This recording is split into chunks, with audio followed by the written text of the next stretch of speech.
the postseason. Bell holds the dubious distinction of having played the most games in the major leagues during the era of divisional play without ever getting a sniff of October baseball. Ferguson Jenkins is the first Canadian-born baseball player to be inducted into the Baseball Hall of Fame.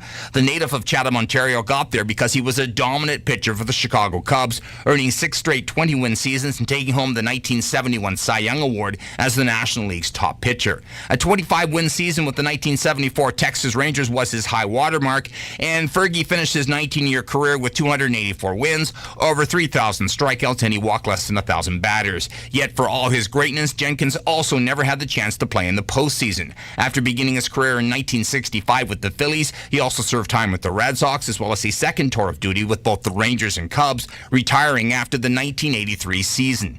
Jenkins was inducted into the Hall of Fame in 1991. For It Happened in Baseball, I'm Mick Kern.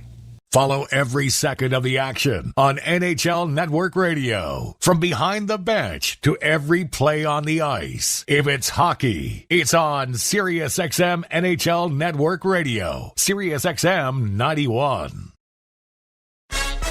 This is the NBA on SiriusXM. Full steam out of the backcourt, all the way to the rim for a thunderous slam. Every game, all season long, through the NBA Finals. Drives, he jump stops, he's off balance, he put it up and in. I don't know how. Your home for hoops is SiriusXM Radio. Now, let's take you courtside for the game.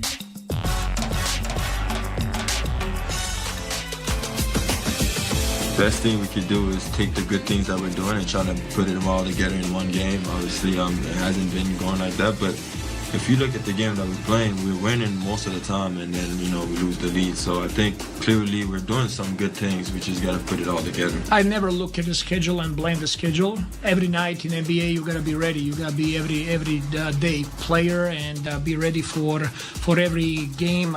Every game is a story for itself, and the game is on a schedule. They got to show up and be ready to play. There you have it. As the Raptors get set for the Milwaukee Bucks in Milwaukee, the final game of the 5-game road trip for the Raptors. And you just heard from Chris Boucher and Darko Rajakovic as Toronto Jonesy hopes to get off the schneid and get one before they head home. And they've played well for good chunks of, if not most of this road trip, good enough to win at least a couple of these ball games. But as I think we are going to turn this into the battle cry for the season. I think maybe you and I should print up some T-shirts, and whether we pocket the money or donate it to charity, woulda, coulda, donate shoulda. it to the medical fund. Yeah, maybe, because we'll get to that in a second as well. The medical fund needs even more propping up for the Raptors as more bodies are landing on the injured list. But the Raptors head into this tilt tonight sitting at 2-9, and it has been a grind, to say the least. Well, they are the only team in the NBA yet to win a game away from home. Right. And kind of unfortunate because they've been in close ones. They were in a close one with the Clippers. They were right with the Lakers for 3 quarters. They're on the verge. They're on the cusp, but it's really tough when you're injured, when you're banged up, and they just have to find a way. And tonight, people would look at it. When you look at their group for the NBA, the Emirates NBA Cup, Eric, at first thought, in the middle of, August, you would have said, whoa, that's a tough group. Milwaukee, Indiana, Miami, Toronto and Detroit. But Miami's not playing that well right now. Milwaukee's limping. Indiana's probably the best team in that group, I'd say, right now, although don't sleep on Detroit. They're playing much better than they did last year. And you would look at this game and say, well, last game of the road trip, Milwaukee, it's going to be really tough to get. But the way the Bucks are playing right now and the way they're struggling, it's too bad Toronto didn't have a healthy lineup.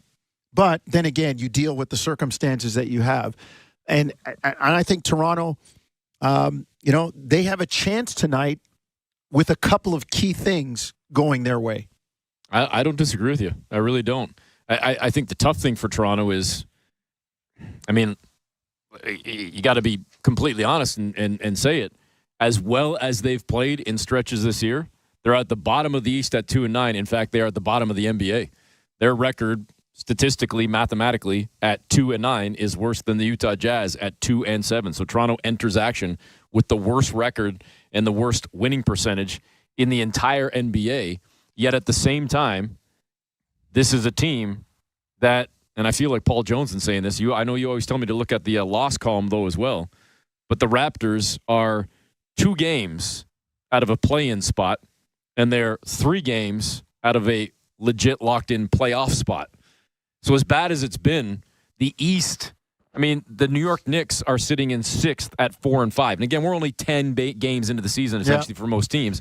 But you can't change that loss column. 100%. So at some point, you got to start stocking some in the other column, in the left side of it, before you get too far out of range, because that loss column is worse than anybody in the league. The 9 losses, nobody in the West or the East has more than 9 losses for the Raptors. So hopefully they can get one tonight in Milwaukee, as Jonesy noted, the first of the NBA Cup games with the bright blue court in Milwaukee. And when we come back, we will have the keys to victory, plus the starting lineups and the injury report. It's all coming up as we get set for the tip-off of the Bucks and Raptors on Toronto Raptors basketball, brought to you by Tangerine Bank. This is how we fan. Tangerine, the official bank of the Raptors, right here on the Sportsnet Radio Network, streaming on the Sportsnet app and at sportsnet.ca. From November 7th to 13th, the Great Save event is on at SportCheck. Take 25% off full-priced items on the top brands in sport. Plus, save up to 50% on featured door crashers. See in-store or sportcheck.ca for more details. Take back your free time with PC Express Online grocery delivery and pickup. Score in-store promos, PC Optimum points, and more free time. And still get groceries. Shop now at pcexpress.ca. The Nissan All-In Clear-Out event is on now, where you can lease or finance select remaining 2024 Sentra from 0.99% for 24 months. Plus, qualified Nissan owners may receive up to $500 in loyalty bonus. Go all-in with a Nissan Sentra, featuring a beautifully redesigned front grille and sporty design. And the available Around View monitor helps give you a 360 view of what's around you, and maybe what having superpowers feels like. Conditions apply. Quantities limited. See Nissan.ca for details. At Desjardins, we speak business. We speak equipment modernization. We're fluent in data digitization and expansion into foreign markets. And we can talk all day about streamlining manufacturing processes. Because at Desjardins Business, we speak the same language you do, business. So join the more than 400,000 Canadian entrepreneurs who already count on us and contact Desjardins today. We'd love to talk business. At St. Louis Bar and Grill, we're here for you no matter what. In the mood for Detroit-style pizza? We just added 4 of them to the menu. Still hungry? Add a pound of our famous wings and fries for just $5 more. Had a scary dream and need to talk about it at 3 a.m.? Call the restaurant. No one will be there to answer the phone, but you're certainly welcome to call. For a limited time, get a $5 pound of wings when you try our new pizzas. Plus, you can add a select 20-ounce Molson Draft for just $6.99. Dine-in only, taxes extra. St. Louis Bar and Grill. You are welcome. Greenhouse gas pollution heats the planet and threatens our nature. Canada's carbon price is designed to reduce this pollution in order to protect our environment. And the Canada Carbon Rebate gives money back to Canadians. In Ontario, an individual gets $560 this year, with a bonus for those in rural areas. Have it both ways with the Canada Carbon Rebate. Find out how it works and how much you could receive at canada.ca/carbon rebate. A message from the Government of Canada. Get early Black Friday deals right now at Visions Electronics with store-wide savings on all your favorite brands. All at the lowest prices in Canada, guaranteed for a full 60 days. TVs, home audio and appliances, headphones to car starters, laptops, and more. And you can take 3 years to pay interest-free. And plus, you'll save even more when you pick up in store. Early Black Friday deals are here at Visions Electronics. See all the deals at visions.ca. This is Toronto Raptors basketball on Sportsnet 590, The Fan. Welcome back, Eric Smith, Paul Jones with you, counting down to the tip-off between the Bucks and Raptors. Let's take a look at the injury report brought to you by Desjardins Insurance. Get insurance that's really big on care. Jonesy, the list is relatively long still for the Raptors, but let me give you maybe the biggest one that is the most unfortunate one for the Raptors. If you didn't hear, folks, it was announced earlier today that guard Emmanuel Quickley sustained a partial tear to the ulnar collateral ligament in his left elbow. The injury occurred in the fourth quarter in Toronto's loss to the Lakers on Sunday. He will be reevaluated in a week, and his condition will then be updated as appropriate. It has been a brutal, brutal season thus far for Emmanuel Quickley. Yeah, it's tough because you have, if your core of your three-man core, your young three-man core is Barrett, Quickley, and Barnes, only one's healthy. Yep. And the other two guys are sporting new deals too. And the guy that's playing and is healthy, at some point he's going to say, well, who's looking after my deal? Time to renegotiate. Yeah, who's looking after me? Yeah. I'm carrying the mail here. I don't mind doing it. But, Yep. With commensurate remuneration. Like, that being said, R.J. Barrett's going to have to be big again tonight. That is kind of plays into one of my keys, Eric. All right, well, let me get you the keys in 1 second here, because playing off the injury and the key guys and the core guys that you just spoke of, J.R. Manitat, our producer, dug up this stat. The Raptors got a half game to start this season with Scotty Barnes, Emmanuel Quickley, and Jakob Poeltl available. That was game one before then Quickley went down with that hip injury and missed the second half and then a bunch of subsequent games. They got one game with Barnes, Poeltl, and Barrett. They got 2 games with Quickley, Barrett, and Poeltl. They have not had a game with all 4 players, a full game with all 4 players since March 1st. That's bonkers. That is crazy. That really is absolutely crazy. And, I heard Daniele talking about it on the pregame. How do you evaluate? How do you really see what you have when you don't have everybody in the lineup? Yep. Like, how can you tell what you need, and this is that kind of year too. So, listen, the good thing is the opportunity for the other people to step forward. Let's look at the keys to victory now, brought to you by Honda. Up your game. Lease the CR-V from 2.99% up to 28 months. Visit HondaOntario.com as the teams are taking to the floor, getting set for the opening tip. Jonesy, the keys to victory. Well, number one, if you're Toronto, you got to hit first. I watched the Milwaukee-Boston game in its entirety on Sunday because my football team wasn't playing. And Milwaukee's all out of sorts. Their confidence is shook. They don't get into their sets offensively. Dame and Giannis are still trying to figure it out.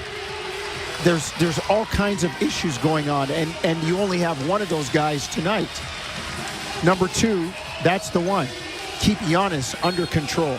He's the guy you've got to be aware of without Lillard. And the Raptors have to play to their personality. Get out on the break. Ball pressure, especially with a team that is not confident offensively. Move the ball. Make them work defensively. This once very difficult team to score on in Milwaukee is not great right now in terms of defensive rating. They're 22nd in the NBA. So play to your personality if you're Toronto. We are underway in Milwaukee as the Bucks control the opening tip. And they start with the ball for the first possession as Brook Lopez spins into the lane and finishes with a 2-hand flush plus the foul. And what an emphatic way to start this game with a monster dunk and an opportunity for 3 as he heads to the stripe. That's a guy who has not been playing very well. He was great under Budenholzer. He's been kind of lackluster the last little while under Adrian Griffin and Doc Rivers. Shooting only 39%, and that's a big guy, and he's a good shooter, and he's shooting less than that from 3, only 28%, so don't let him get going. The foul came against Poeltl. Lopez makes good on the free throw, and it's 3-0 Milwaukee, 25 seconds into the ballgame. Barrett has it for Toronto out on the far side, inside the arc. Looking down low, instead goes back out onto the perimeter on the wing. It's Davion Mitchell. Back to Barrett on the far sideline. Got stripped, wanted a call, didn't get it. Here come the Bucks. Antetokounmpo down Main Street, and what a job by Grady Dick to stand in there and take the charge for Toronto. Wow, Grady got the benefit of the call there. I thought he was going to get called for a block. Giannis had head and shoulders by, but the way they're calling it in the NBA these days. And by the way, are we doing the game at Boise State? I thought we were doing the game on a lake. The blue court for Milwaukee. It is bright blue. Royal blue. Like, that's their alternate jersey, right? The royal blue. Yeah. That court is hurting my eyes right now. And down on the other end, Jonesy, for the Raptors, Jakob Poeltl called for an illegal screen. His second foul. We're 47 seconds into the game, and Poeltl now has 2 fouls. So the Raptors have had 3 possessions and no shots. Not a great recipe, but they're down only 3-0. And now the handoff from Lopez to Giannis is bobbled by Giannis, but he gets it back, walks down Main Street, dunks it down, and it's 5-zip Bucks. Driving on the far side, Mitchell was cut off, turns around, finds Poeltl, who misses the shot, follows his own miss, gets the bucket, got hacked about 7 times, no call. It's 5-2 Milwaukee. Dame Lillard out of this ball game with a concussion. Chris Middleton still sidelined with the bad ankle as we revisit the injury report. And Lopez says, Jonesy, take that, dropping a triple for the Bucks. Yeah, I said he wasn't playing well, but he's not the guy you want to let get going. I mean, he's riding shotgun to Giannis tonight. 8-2 Milwaukee. Poeltl goes right back down Main Street, right at Lopez. Gets the bucket. It's 8-4. Raptors have cut the Bucks' lead in half. Milwaukee starting 5 tonight. Ryan Hollins, A.J. Green, Taurean Prince, along with Giannis and Lopez.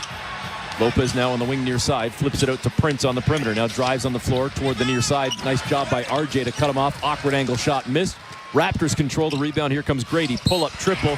Contest from behind. And they're going to call the foul against Milwaukee. That'll go against Rollins. And Rollins will send Grady Dick to the free throw line. Well, Grady kind of fortunate there because he did not see Rollins coming behind him. If Rollins was a little more savvy, he could have had a block there. That said, good job by Poeltl to box out Brook Lopez, but Poeltl's got the 2 fouls, and Bruno Fernando, who was really good in the Laker game and the Clipper game, has peeled off his warm-ups. Grady Dick taking care of business thus far, knocking down both of the first 2 free throws, and now looking for a third here in mere moments. Would pull the Raptors within 1 after falling into a little bit of a hole. Toronto trying to punch back. We're only 2 minutes, 6 seconds into the ball game, and Grady does indeed hit the third. It's 8-7 Milwaukee. Mitchell picking up some pressure now on Rollins. He throws it over to Giannis at center court. Ochai Agbaji on his hip as Giannis hands it off to Prince. Back over on the far wing, it's Lopez missing the triple. Giannis with the rebound. Spins, loses the handle, but the ball ends up right in the hands of Rollins. The loose ball tapped out toward the perimeter. It's picked up by Milwaukee into the near corner. Rollins will look at a 3, and he buries that one. Milwaukee was loose with the ball like it was greased, but they still come away with 3. And now Toronto turns it over on the other end. And Agbaji looked like he was reaching for his right knee after the turnover. And he fell down awkwardly, and he never got back past half. He's over in the near corner right now, still holding on to that right knee as Grady Dick drove and just got blocked. And Toronto scrambles back defensively. Here comes Giannis, far side. Bounces a pass into the near corner. And a contested triple is up, rattling 2 rims, popping out for Green, and the Raptors grab the rebound. Ochai trying to play through it right now. He's got the ball into the near corner to Grady. Faked the pass, got by Prince, drove to the tin, up and under, missed the reverse, and the Raptors couldn't squeeze the rebound. Giannis, pass center court, over to Green, near corner to Rollins. Cut off by Mitchell, back on the wing to Green. Now handing it off from the perimeter to Giannis, trying to spin by Barrett. Kicks it out far side to Prince, 3-ball, that one no good, and RJ grabs the rebound. Pretty quick pace thus far, 3.5 minutes into the ballgame. Well, that favors Toronto. You want to get it going up and down, maybe try to keep the ball out of Giannis's hands, especially in transition, entice other guys to take shots. 11-7 Milwaukee. Grady Dick just blew a tire at the far elbow. Gets up after passing off to Barrett, and RJ just threw up an air ball far side from about 17 feet. Raptors have been funky a little bit here out of the gate, shooting just 2 of 6, trailing by 4. Prince, far wing. Milwaukee 3-ball is good. And just like that, the Bucks have doubled up the Raptors, 14-7, their largest lead. Well, the 3-ball, a big weapon, Milwaukee. 3 of 7 already. And the Raptors yet to squeeze one off. And Toronto with 3 turnovers in this ball game. Again, in the opening 4 minutes and 5 seconds. 14-7. Milwaukee leads Toronto. First quarter action on Toronto Raptors basketball, brought to you by Tangerine Bank on the Sportsnet Radio Network, streaming on the Sportsnet app and at sportsnet.ca. Hey, Raptor fans. What would you rather have? More money or more vacation? Whichever you pick, it's a win-win. Just like hitting the 50-50 jackpot. When you buy tickets to the MLSE Foundation Lottery, you support kids and youth in communities across Ontario. Last season, over $1 million in jackpot prizes were won. That means more money and more vacation.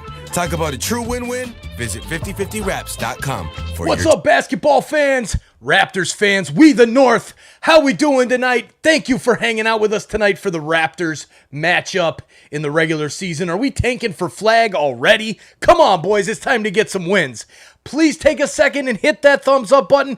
Give us a like. Help us get more basketball fans and Raptors fans here in the chat to hang out with us on TSI. As well, please share the link out. The more that we get it out there to the social media websites and all these sports boards, the more basketball fans and Raptors fans that are going to come hang out and chat it up during our broadcast of the Raptors matchup tonight. See you guys back in the chat. Go Raps, go. That's bursting with even more whoppingly humongous and colossal care. You might be a little surprised when we tell you that all of that care fits in the palm of your hand. With the Desjardins Insurance mobile app, you'll get a big hand with 24/7 paper-free access to all of your home and auto policies, including your digital pink slip. Get insurance that's really big on care at Desjardins.com/care. This is Toronto Raptors basketball on Sportsnet 590, The Fan. Welcome back. Eric Smith, Paul Jones with you. First quarter action, 7:55 to play, and the Raptors trail Milwaukee 14-7. This quarter is brought to you by Desjardins Insurance. Get insurance that's really big on care. Toronto got 4 points from Jakob Poeltl, but Yak picked up 2 fouls in the opening minute, less than a minute, and he's on the bench right now. Bruno Fernando has come in. He's got a rebound in 2 minutes of action. Milwaukee shooting 5 of 11. And Jonesy, to your point about the 3 balls, 3 of their 5 field goals thus far from distance, outscoring the Raptors 14-7 in the game, but 9-zip from the perimeter. And that's a script we've read many times this year, where the Raptors have been beaten badly on the perimeter, and that has ultimately made the difference in a lot of their first 11 games. Yeah, that's the tough part if you're Toronto right now, and kind of trying to get that under control. Barrett inside the arc to Mitchell, back to Barrett, who cut to the tin, cut off on the baseline, tried to throw it down the heart of the lane to Fernando. It was kicked by Milwaukee, so the Raptors will take it out of bounds and throw it in with a fresh 14. 7:43 to go here in the opening frame. It'll be Grady to toss it in for T.O. Gives it up to Ochai, hands off on the perimeter to Barrett. Barrett going right to left around the perimeter, all the way down toward the left block, scoop it up and in. Nice drive and take by R.J. Barrett. Well, that's a good start. That's R.J. getting to his strong hand. That's a money play for him. Rollins near side above the arc for Milwaukee. Up top to Green. Green hounded by Grady. Back over to Rollins. Shot clock at 7. Rollins with Mitchell on his hip. Lopez comes over, sets the screen. Rollins gets into the paint, throws one up too strong. And Lopez keeps it alive as he just out-jumped everybody. He's got the size advantage. They work it back over, far sideline. Rollins misses the triple, and Toronto dodges that one. Here comes R.J. Barrett, trying to go into the far corner to Ochai, and his pass was picked off. Giannis down Main Street, scoops it up and in, lays it up, and converts on another Toronto turnover. And the funny thing was, the defender wasn't even looking, just kind of put his hands up. And Toronto just turned it over again, Jonesy. Triple, far wing is good. 16-9 becomes 19-9. It's a 10-point Milwaukee lead. You got to have A.J. Green put that ball on the ground. He is a gunner. That's all he does. He's going to shoot it. Ochai over to Barrett. Barrett weaving through traffic, missed the scoop. Fernando left wide open underneath, though, dunks it down as 3 defenders went to RJ. Well, that's what happens when you get penetration. It hurts your defense, but it absolutely punishes your rebounding because you've got a big man out of position trying to help. It's now 19-11. Milwaukee in the midst of an 11-2 run. We're halfway through the opening frame. Raptors trailing by 8 as Rollins gets around the screen set by Giannis and goes back up top to Giannis. Pull-up triple over Ochai, missed that one, and Barrett grabs the rebound. RJ brings it up across center. Far wing, it's Grady, put it on the floor, runs into Green, fouled, and Grady falls pretty hard to the floor. It'll be sideline out of bounds for Toronto. Raptors have coughed up 5 turnovers and already 7 points off turnovers. Got to look after the basketball. I mean, it's going to happen when you play fast and you're one of the top fast-breaking teams in the league, but still got to be responsible with the basketball. 19-11. Milwaukee leading as Chris Boucher now checks into the ball game. He inbounds from the far side to Fernando. Fernando up top trying to direct some traffic as he brings the ball over toward the near side. Hands off to Ochai. On the perimeter, Abaji has it into the near corner to Boucher. Chris releases the triple, missed that one. Grady Dick battling down low, taps the ball out to Mitchell. To Ochai, back over to Grady. Far wing triple is an air ball from Grady. A rare miss from Dick right there. And Milwaukee gets the ball. I think he's playing under a little bit of duress in that AJ Green knows what he does and is not giving him much room. Rollins got by Davion Mitchell, got to the tin, but Fernando snuffed it out with the help. Big block there for Bruno. Mitchell to Grady. Grady right to left, through the paint, through traffic, throws it up, rim glassing in as Grady got the friendly roll and Toronto cuts it to 6. Yeah, good job moving to his left, shooting with his right hand. Takes a little bit of touch there. Tough shot by Grady. 19-13. Portis now into the ball game. Bobby Portis for Milwaukee. Giannis whips a pass over in the far corner. Triple is up, no good. That was Taurean Prince, and now Fernando might have got away with a travel, no? Well, Mitchell got away with a push for sure on the rebound. Well, then it's, fair play. Yeah. Each got away with something, perhaps, as Toronto has the ball knocked away down low. It was Boucher under the tin, and now he's kind of grabbing at his hand, or maybe one of his fingers, as that ball got slapped out of his hand. Former Raptor Gary Trent Jr. checking into the ball game now for Milwaukee as the Raptors find Grady Dick in the far corner, and he buries a triple as he was coming off the screen, fading into the corner, and he knocked it down dead eye. Really good inbound play executed by the Raptors. 7-0 run for the Raptors as they've cut it to 3, 19-16. Prince at the free throw line, far elbow, goes back out on the perimeter to Rollins. Rollins, backstep over Grady, 3-ball, too strong. Fernando with the rebound. Raptors have done a really good job of the last few minutes keeping the ball out of Giannis's hands. Driving to the tin, far side, left-hand scoop, no good. Mitchell, but he's fouled, and Davion Mitchell is going to go to the free throw line. I like the fact that the Raptors are getting the ball into the paint. They're down in this game, but half of their points have come in the paint. Davion Mitchell doing a nice job. He is so quick, lightning quick. And we're going to probably see a lot of Davion Mitchell, certainly for the next week, if not longer, depending on how long that elbow injury keeps Emmanuel Quickley out of the lineup. And the good news for that is Jamal Shed has also played very well for Toronto, as the youngster has given the Raptors a lot of good minutes in his first season in the league. Well, like I said, give me that guy who's a 4-year player like Jamal Shed, playing for a good college coach and understanding the game, having a great base coming into the pros. Mitchell goes 1 of 2 at the stripe as the Raptors have cut it to 2. It's 19-17. Trent over to Prince, drove into the lane, kicked it back up top to Trent. Good look at a 3, and Gary missed badly, but down low, Prince grabs the rebound in traffic, blocked by Fernando. Ball tipped out on the perimeter, picked up by Grady. Toronto could tie it right here. The lob from Mitchell to Boucher was too high, and Boucher tried to dunk it down instead of coming down with the ball. Now the Raptors all scrambled up defensively. Milwaukee trying to take advantage, and they do with a triple from Bobby Portis. Turnovers. I mean, Boucher did a nice job coming back, trying to block the shot, but Portis with a great shot fake. 22-17, a big swing there, but Toronto just got a deuce back as a nice cut from Ochai freeze him for a dunk down low and a nice pass from Bruno. Yeah, they ran the split action. There was no ball pressure. And Ochai, instead of coming up and over the screen, went to the basket. His actions are tough to guard. Over to Portis on the wing near side. Bobby Portis misses the triple, the 15th three ball already hoisted by the Bucks. With 2:50 to go in the opening frame, they lead Toronto 22-19.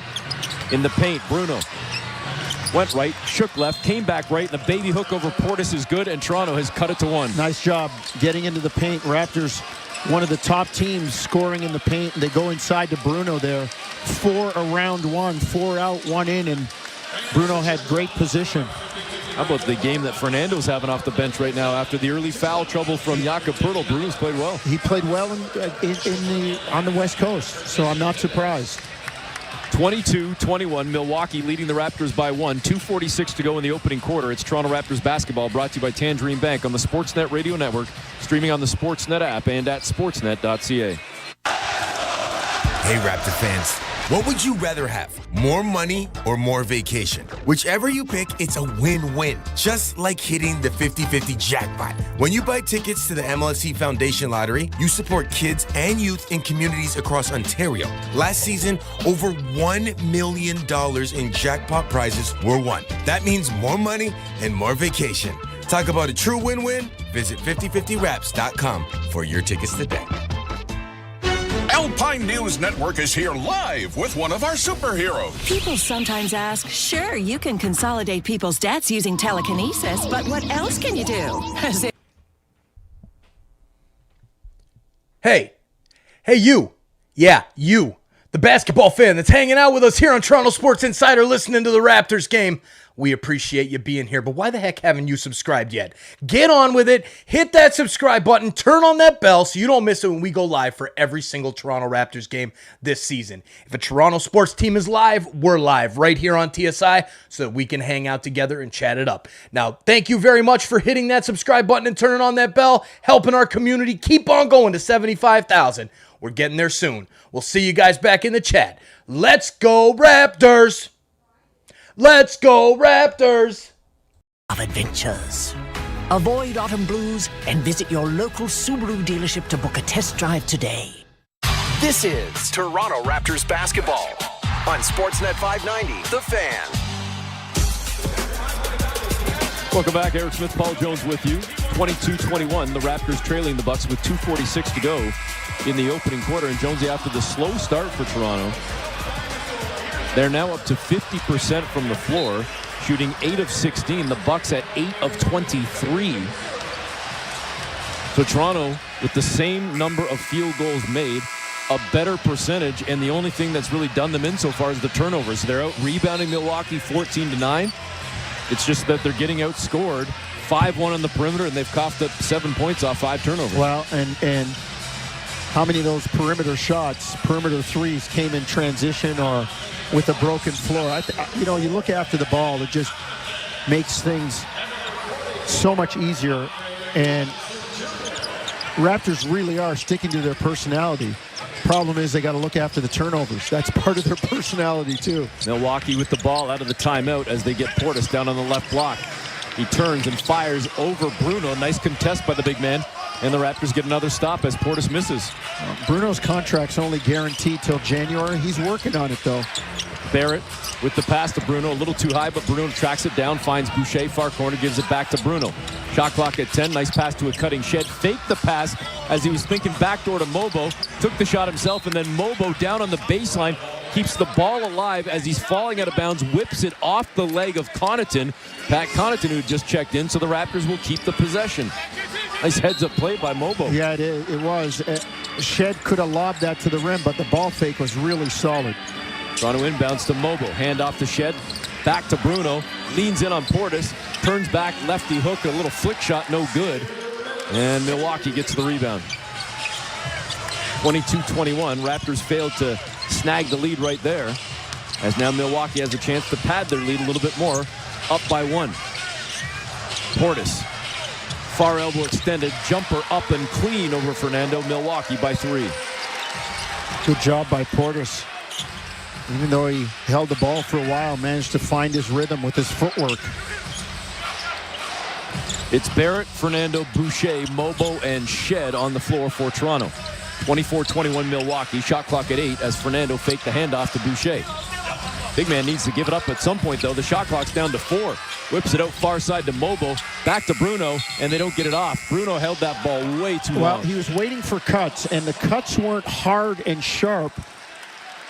You know, it would have been a reflexive pass had a guy made a cut that would have got him open, similar to the way Ochai did on the backdoor cut. But the Raptors were just kind of looping through cuts, and Milwaukee able to stay with them. Portis on the wing near side, thought about the 3, puts it on the floor, got to the free throw line, kicks it back out on the perimeter, and the triple up no good. That was former Raptor DeLon Wright who missed that one. Raptors with the rebound, under a minute to go in the first quarter as R.J. Barrett gets to the near baseline. Now down on the block. He pulls back toward the perimeter. Now at the free throw line, goes cross-court over to Mobo. Comes across the baseline, stops for a minute, reverse, no good. Tip from Barrett, no good. Milwaukee with the rebound. Decent looks around the rim for Toronto, but they couldn't come up with anything. They've dipped down to 42%, trailing by 3. Gary Trent driving from the near side, lost the handle, got held up by Boucher, and it went off Toronto out of bounds. And it's going to be Milwaukee ball. Shot clock didn't reset, so 12 on the shot clock for Milwaukee. I thought that ball might have gone off Milwaukee. Player reaching over the back. Raptors doing a pretty good job with the defense, holding Milwaukee to 32%. Wright inbounding far corner. And a triple, no good there for Jackson, but Wright picks up the rebound and puts it back up and in for Milwaukee. Well, DeLon Wright was headed back on defense, and the ball landed right in his hands. 26-21, 5-point lead now for Milwaukee. Toronto had it down to 1 and had a chance to grab the lead. They failed to capitalize, and now they'll almost certainly go to the second quarter trailing. Game clock down to 9 seconds. Shot clock's down to 4 as Barrett drives into the lane. Looked like he got fouled. No call. Milwaukee picks up the loose ball. 1 second to play. Good if it goes. Connaughton triple. No good from the near wing. And the Bucks head to the second quarter with a 26-21 lead. Well, if not for the turnovers, this might be a different game. Toronto holding Milwaukee to 10 of 31 from the floor, but through rebounding and turnovers, the Bucks have 12 more field goal attempts than the Raptors, hence their lead. Toronto stuck 5. Second quarter comes up next on Toronto Raptors basketball, brought to you by Tangerine Bank on the Sportsnet Radio Network, streaming on the Sportsnet app and at sportsnet.ca.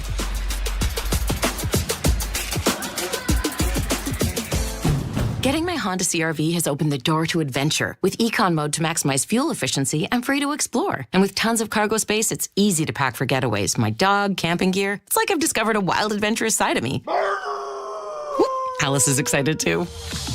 Lease the CR-V LX two-wheel drive for $99 weekly at 2.99% APR for 28 months with $2,000 down. Offer includes $1,500 lease bonus. OAC conditions apply. See HondaOntario.com. From November 7th to 13th, the Great Save event is on at Sport Check. Take 25% off full-priced items on the top brands in sport. Plus, save up to 50% on featured door crashers. See in-store or sportcheck.ca for more details. Take back your free time with PC Express Online grocery delivery and pickup. Get in-store promos, PC Optimum points, and more free time. And still get groceries. Shop now at pcexpress.ca.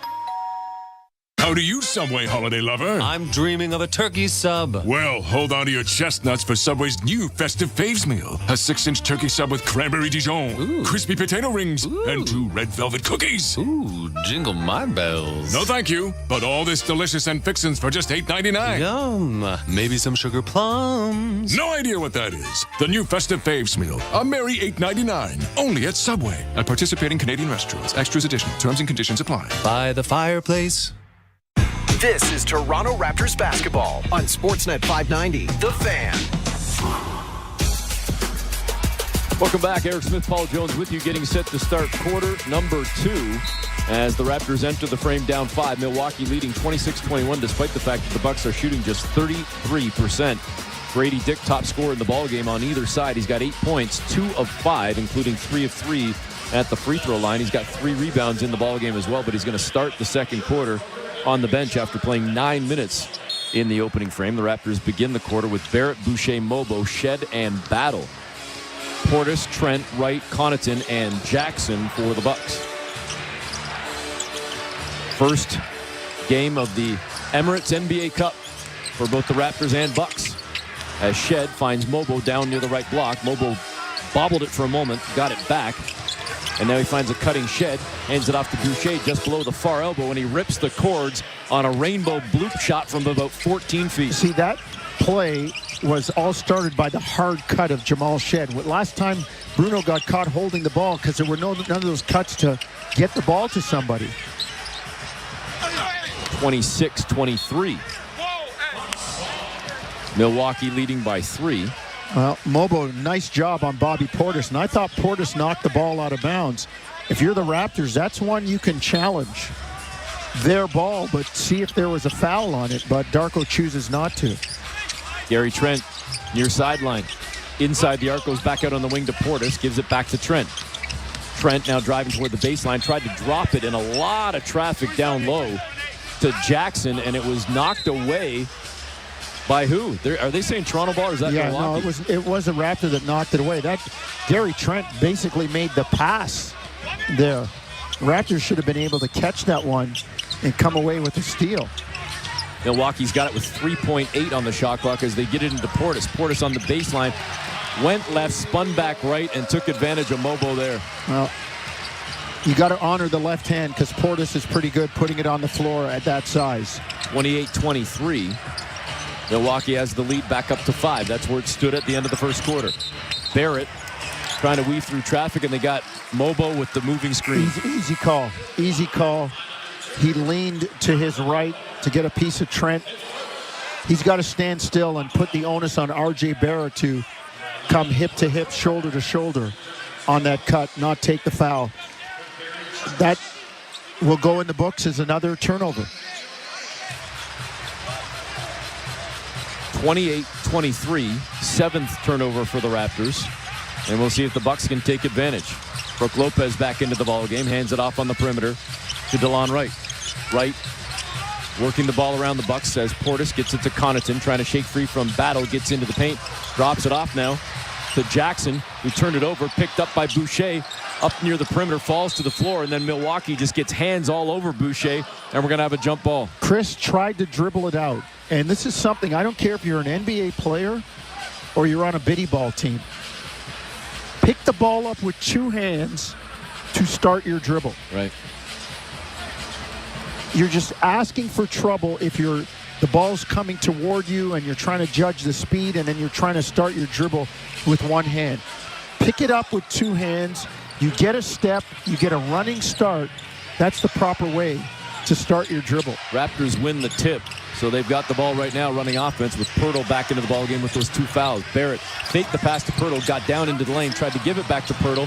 It was deflected by Milwaukee, but Poeltl got it back, gives it to Barrett, blocked at the 10 by Lopez, and Toronto gets denied on what looked like it might have been an easy 2. They get back defensively, still trailing by 5. Right to Portis, far side. Bobby Portis trying to back down now on Barrett. Gets down toward the block, spins toward the baseline, missed the soft baby hook, and the Raptors get the rebound. 28-23 is still the score. Shed at the near elbow. Now dips behind a Poeltl screen out on the far side. Backdoor along the baseline. Jamison Battle 2-hand dunk. He missed it, and it pops out of the rim into the hands of the Bucks. Thought he might have had a little contact from behind by Jackson, but that's one you got to put down. 28-23, Milwaukee still leading. The Raptors have dipped down to 37%. I believe they are 1 for their last 8 from the floor. Portis, near corner, 3 ball, no good. And away from the ball, we have an offensive foul, a loose ball foul going against Milwaukee. So it'll be Toronto ball. I believe it's going against Jackson. Yes, indeed. Yeah. Andre Jackson called for that one. Shove in the back against Jamal Shed. We've been stuck on this score for a while now. Milwaukee leading 28-23. Less than 3 minutes into the second quarter.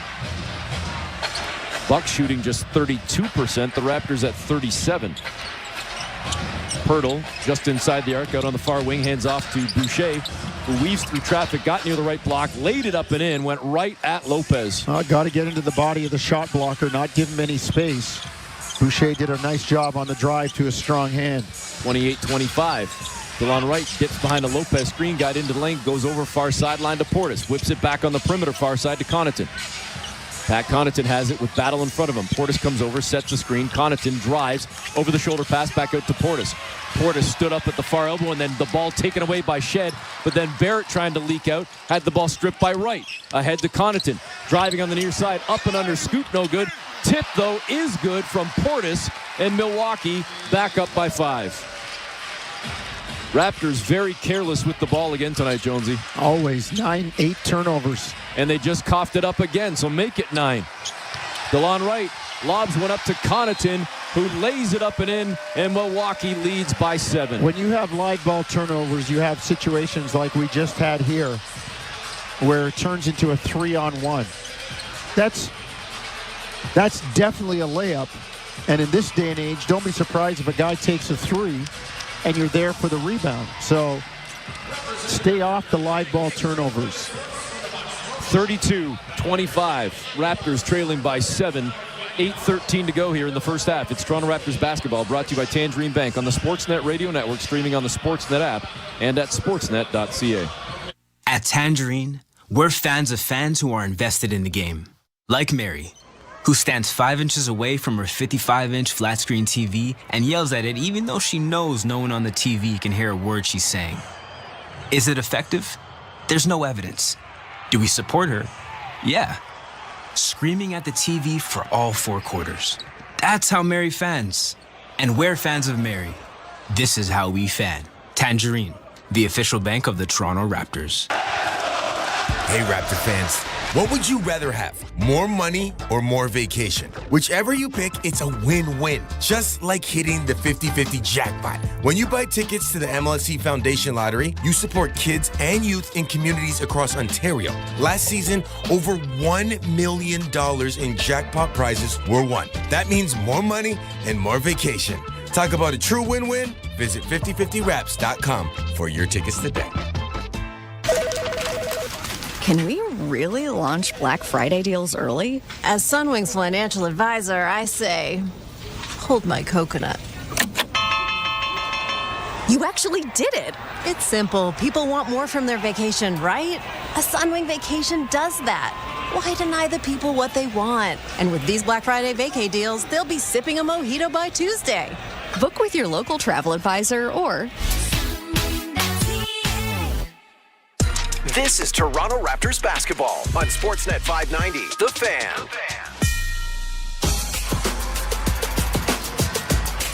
Welcome back, Eric Smith, Paul Jones with you. Second quarter, 8:13 to play in the frame. And the Raptors trailing 32-25. Second quarter action is brought to you by Desjardins Insurance. Get insurance that's really big on care. As Toronto trailing by 7, Jonesy, they've had their opportunities, but the turnovers just continue to haunt them. Toronto 29th in the NBA in opponents' points allowed off turnovers, and they're living up to it tonight. I mean, 10 turnovers, 11 points for Milwaukee. There's an 11-0 difference right there.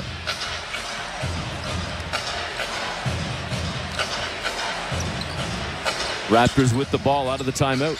Pirtle has it inside the arc out on the far wing. Hand off now to Obagi, far sideline. Grady turns, fires. Good look at a 3. It's no good, but away from the ball, they're going to call Pat Connaughton as he shoved Chris Boucher to the floor.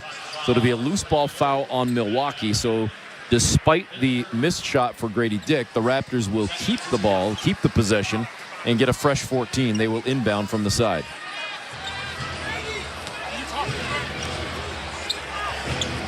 (32-25) as Ochai gets it into Davion Mitchell out near center court with DeLon Wright on his hip. Now Mitchell hands it off to Jakob Poeltl. Float shot too strong. And the rebound to Brook Lopez. Toronto has gone in a bit of a funk here. Down to 38%. Milwaukee shooting just 35%, but they're up 7.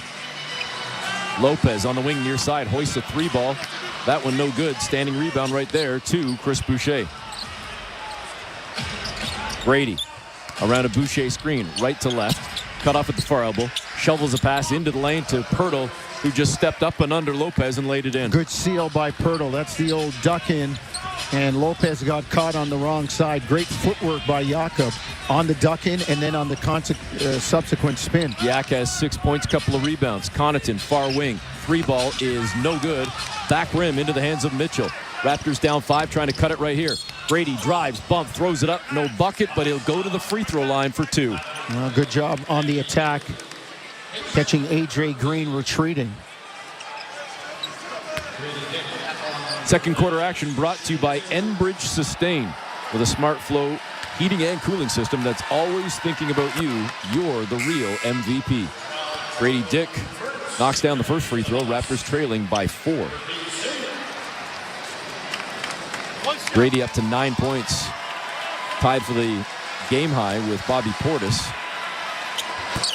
And he misses the second free throw, so it'll stay that way. Toronto trailing by 4, 32-28. Raptors 25th in the NBA in free throw shooting. That's not helping them either. 5 of 7 at the stripe tonight. As Green fires a pass over on the far sideline to DeLon Wright. Air ball on a 3, but tapped out by Lopez to Prince, who buries the 3. Lead back up to 7 for Milwaukee. Mitchell.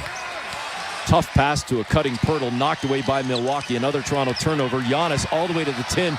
Nobody stopped the ball, and Giannis with a soft lay-in. Yeah, tough to stop Giannis coming downhill. Boucher thought he might stand in for a charge, but Giannis went around him. And to Toronto's credit, they at least come down the floor quickly and punch right back on offense as Boucher got to the rim and beat Lopez. Raptors cut it back to 7 after falling down by 9. It's 37-30 as we have hit the halfway point of quarter number 2. 3-ball far side, no good for Green. Raptors with the rebound. Here comes Boucher across center. Boucher stops, now hands it off on the far wing to Ochai. At the free throw line, it's Pirtle to a cutting Grady high off glass. Had his shot partially blocked, but not before he was fouled. And Grady will head again to the free throw line. Eric, and you know, our listeners can't see it, but the difference with Toronto in terms of running their half-court offense and making hard, purposeful, intentional cuts is a huge difference in whether they get quality shots or not. We saw the one possession where Bruno was holding the ball and he was waiting, and guys were cutting, but they were they didn't change speed, they didn't change direction. There's kind of like these rounded, lazy, trying to get the ball. The last few times we've seen hard cuts. Abaji gets a dunk. Grady beats somebody backdoor, gets fouled for free throws. You've got to cut hard when you don't have the ball. It's what this offense is predicated on. 37-32. Grady makes good at the free throw line on both. So the Raptors trailed by 5. Prince looked like he just got away with a walk as he gets into the lane, hands it off to Lopez. Turns, fires, and a soft right-hand hook goes. The lead back up to 7. 39-32. Ochai, near sideline, finds Yak. Pirtle holding the ball, faked the pass, gets into the paint, went left, spins right, lost the handle, and it was deflected by Lopez, luckily by Toronto. Otherwise, that would have been a 12th turnover. As now R.J. Barrett checks back into the ball game for Chris Boucher. Chris sits down, 6 points, couple of rebounds in 12 minutes of action. The starting 5 back on the floor for the Raptors as Mitchell gets it in to Grady Dick, far corner. He faked the 3, then set the feet. Looked like he went for the shot. Are they going to call that on the shot or on the floor? It looked like he was elevating. That should be on the shot. Well, Grady's walking to the line trying to convince them. Again, this is the same play that they ran earlier where Grady got a good look. And it's funny because his left toe was on the line, but then when he reset into shooting position, bringing his left toe into the midpoint of his right foot with his feet kind of hip width apart, he should be getting 3 shots.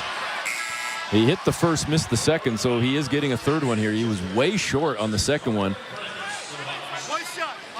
Grady 7 of 9 at the free throw line. I don't even know if I have to scramble to my notes. I'm almost positive this is already a career high in free throw attempts in the first half for Grady Dick. We'll get our crew on that to maybe confirm, but I'm almost positive that's a career high. 8 of 10 at the free throw line for Grady Dick. He's cut it back down to 5. Milwaukee runs offense, triple, no good for Green, and the Raptors with the rebound. Toronto across center, far side. R.J. Barrett tried to drive along the baseline, kicks out to Grady, to Mitchell, over on the far wing, Ochai. Great look at a wide open three, and he missed it. Milwaukee with the rebound, but it's stolen away by Ochai as he read the eyes, blew the layup, and then it goes off.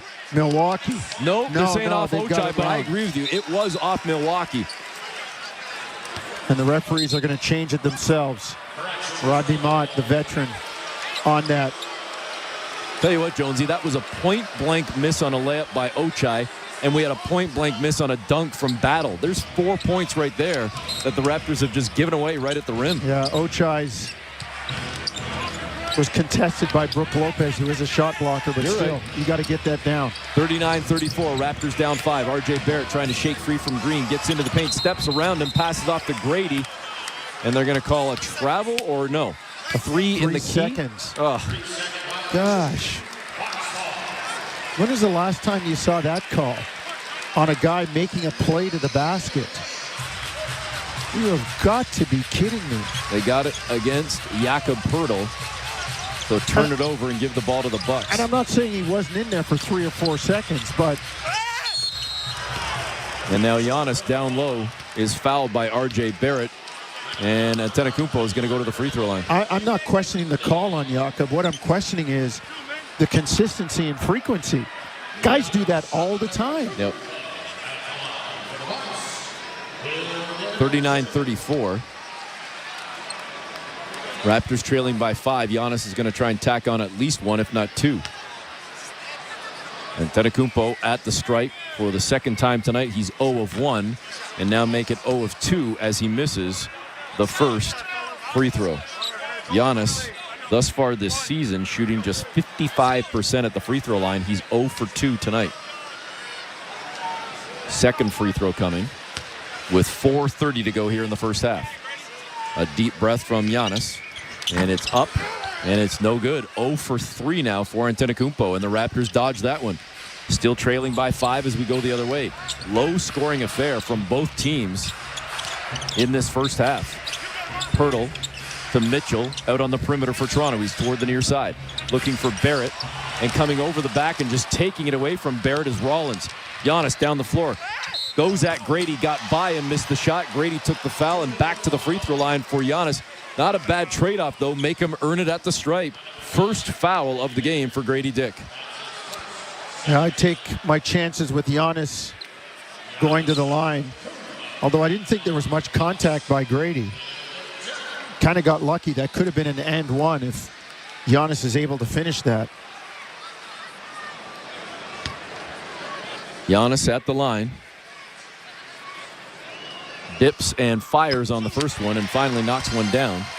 His first free throw make of the game. Gives Milwaukee the 6-point lead at 40-34. Bucks leading by 6 with 4:08 to go until half. Daniele Franceschi coming up with our halftime show. Emirates NBA Cup for both the Bucks and the Raptors as Milwaukee goes up by 7 with Giannis hitting that second free throw as well. He leads the NBA in points scored this year at 31.6. Mitchell in the lane, hands off to Poeltl through traffic, missed the scoop. A late foul is called against, I believe, Lopez? No, I think it's going to go on somebody, whoever it was, that pushed Grady in the back. Okay. Grady came flying off the baseline like one of those guys in an old Western movie. And he was rebounding the ball, and they got the push in the back. I don't know how legit the push was, but man, Grady sold it. Andre Jackson.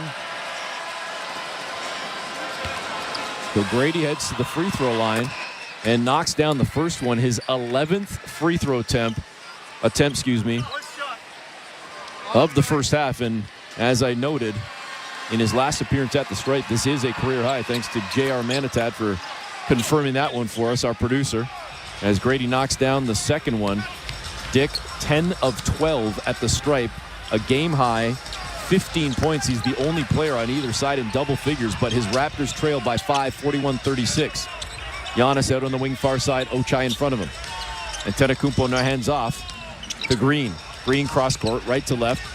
Over to Jackson in the near corner to Rollins. 3-ball is good, and the lead grows back up to 8. The highest in the game was 10. Too bad. Raptors did a really good job that time of showing bodies, packing the paint, and then they give up a 3.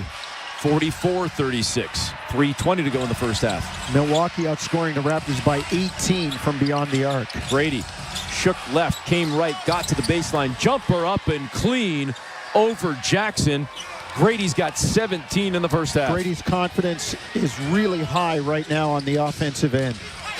44-38. Giannis over to Lopez on the wing near side. Wide open triple is good, and it's up to 9 for Milwaukee.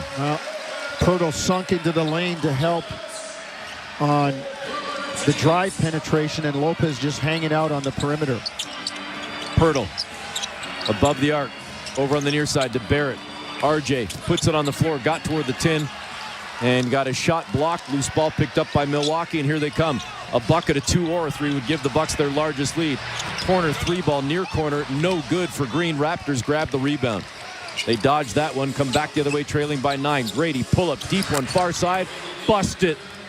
Grady Dick has 20 in the first half. Well, his confidence, as I said, supreme high. He didn't even think about that one. That was Steph Curry range. He was 2-3 steps beyond the arc. 47-41. Raptors down 6. Giannis turns the corner into the paint to the tin, and a traffic dunk is good for Giannis Antetokounmpo. 49-41. Giannis up to 10 points in the ball game. Pushes the Milwaukee lead to 8. RJ Barrett 3, missing pretty badly. He's 1 for 6 in the ball game as the Raptors check that 1 of 7. As Milwaukee comes back now looking to go up double figures. 3-ball far side, no good. Green missed it. Out on the far wing, Raptors with the rebound. Milwaukee shooting just 39%, the Raptors at 40. Grady, far side, was looking for Barrett, but as he spun and threw an over-the-shoulder pass, he threw it right to the Bucks. Milwaukee gets down the floor, and a 2-hand flush for Giannis pushes the Milwaukee lead to 10. Well, Grady had his mind made up on that play that he was going to get it to RJ instead of reading. You come off the screen, look at the defender of the guy who is setting the screen. He'll tell you what to do. 51-41, the Bucks have matched their largest lead of the game as we tick towards the final minute of the first half. Mitchell dips behind a screen, set by Pirtle, goes cross-court on the near side to RJ, into the lane, the up fake. He got hammered by Lopez, no call, and back the other way come the Bucks. 3-ball near corner, no good for Green, and the Raptors grab the rebound. They push ahead to Grady. Grady down Main Street, went right at Lopez, got hammered by Brook Lopez, and back to the free throw line for Grady Dick. Well, just great aggressiveness by Grady there. Lopez looked like he got away with one against Barrett, but this time Grady made sure by going right into the body. We'll step aside for the break with 46.4 seconds to go in the first half. It's Toronto Raptors basketball, brought to you by Tangerine Bank on the Sportsnet Radio Network. Hey, Raptor fans. What would you rather have? More money or more vacation? Whichever you pick, it's a win-win. Just like hitting the 50-50 jackpot. When you buy tickets to the MLSE Foundation Lottery, you support kids and youth in communities across Ontario.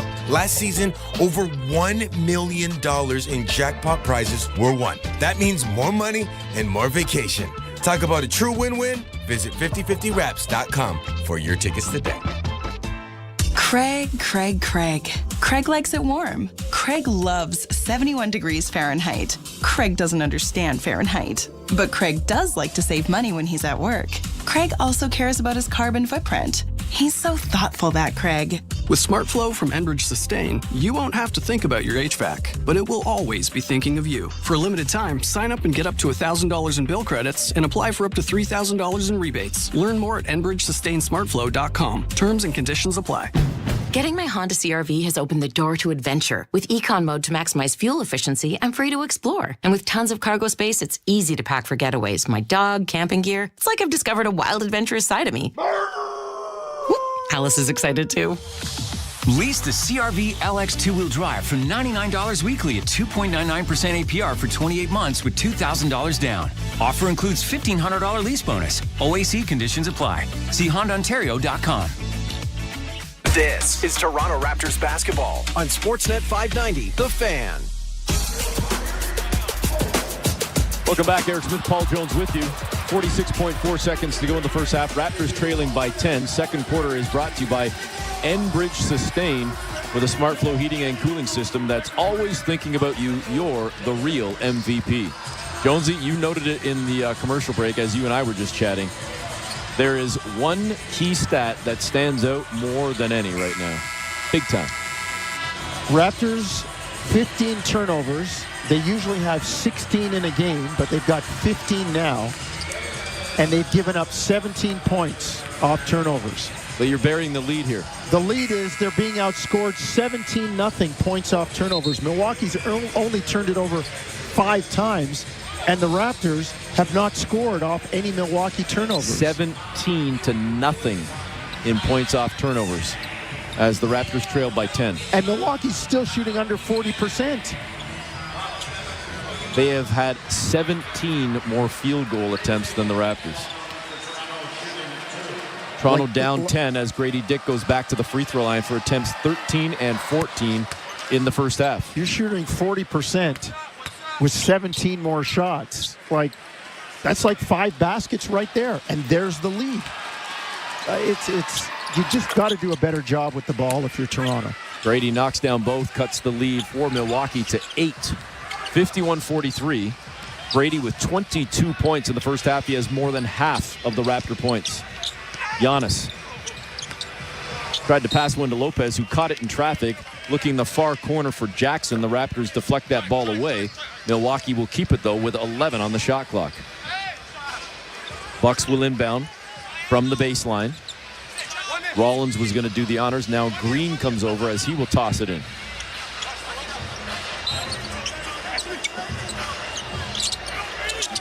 He gets it in to Rollins, back to Green, far sideline. 3-ball is good. What was my scouting report at the beginning of the game? Make him put it on the floor. A.J. Green wants to catch and shoot.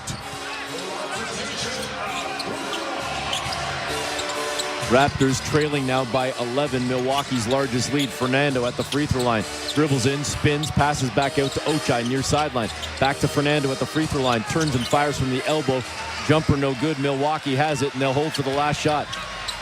Giannis to a cutting Rollins. Down under the tin, leans in on Bruno. Raptors get a defensive stop as they block the shot down low, and we head into the half with Milwaukee leading by 11. Well, Toronto, definitely some things to clean up. The defense has been pretty good when they've been able to play 5-on-5. The Raptors, the number 1 fast-breaking team in the NBA, being outscored in that category 13-9. Milwaukee's at their quota for a game in terms of fast break points. Why? Because Toronto's turning it over. Our producer, J.R. Manatad Jonesy, sharing that the Raptor franchise record for rebounds, for turnovers that is, in a half, 17. They did it twice in 2020 and in 2015, ironically, both on February 21st in 2020 and 2015. So they luckily don't hit that mark here in the first half. But with 15 turnovers, and again outscored 17-0 in terms of points off turnovers, the Raptors go into the half trailing by 11, 54-43. When we come back, Daniele Franceschi with the halftime show, and then we will be back for second half action. It's Toronto Raptors basketball, brought to you by Tangerine Bank on the Sportsnet Radio Network, streaming on the Sportsnet app and at sportsnet.ca.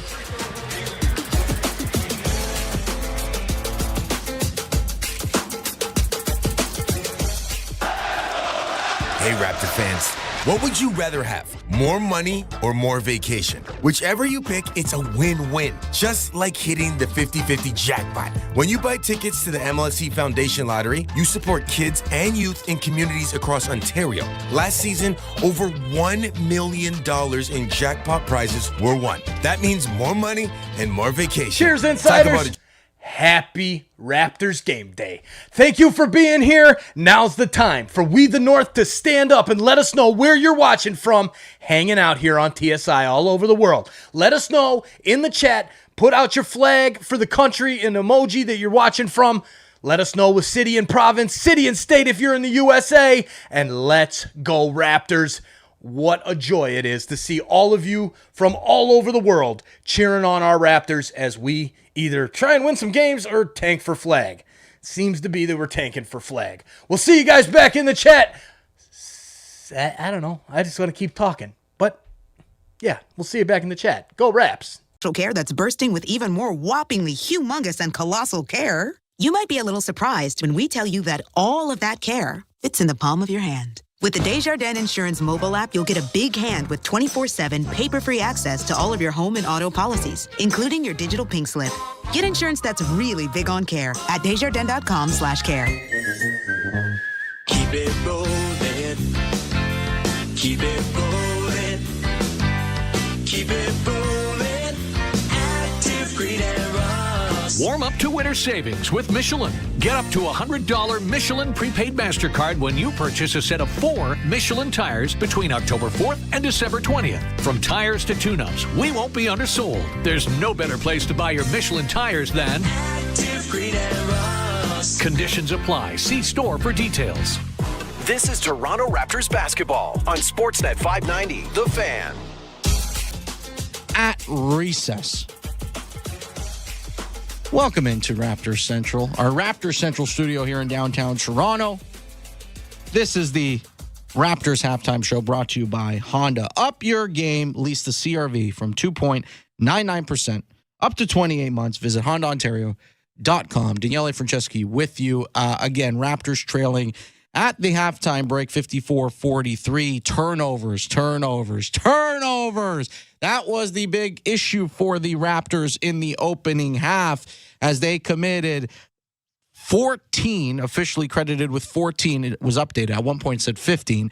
14 officially on the box score at the halftime intermission, resulting in 17 points for the Milwaukee Bucks. The Raptors outscored in the turnover department 17-0 in points off turnovers through the first 24 minutes of this ball game. Quick look at our halftime box score. Grady Dick leading the way in terms of scoring the basketball. 22 points, a game high 22 points so far for Grady Dick. 4 of 7 from the field. A career high 14 free throw attempts for Grady Dick in the first half. And no, that is not just a half of basketball. That is a career high across an entire game. 22 points for the ball game, 12 of which have come at the charity stripe. 14 of those 22 came in the second quarter.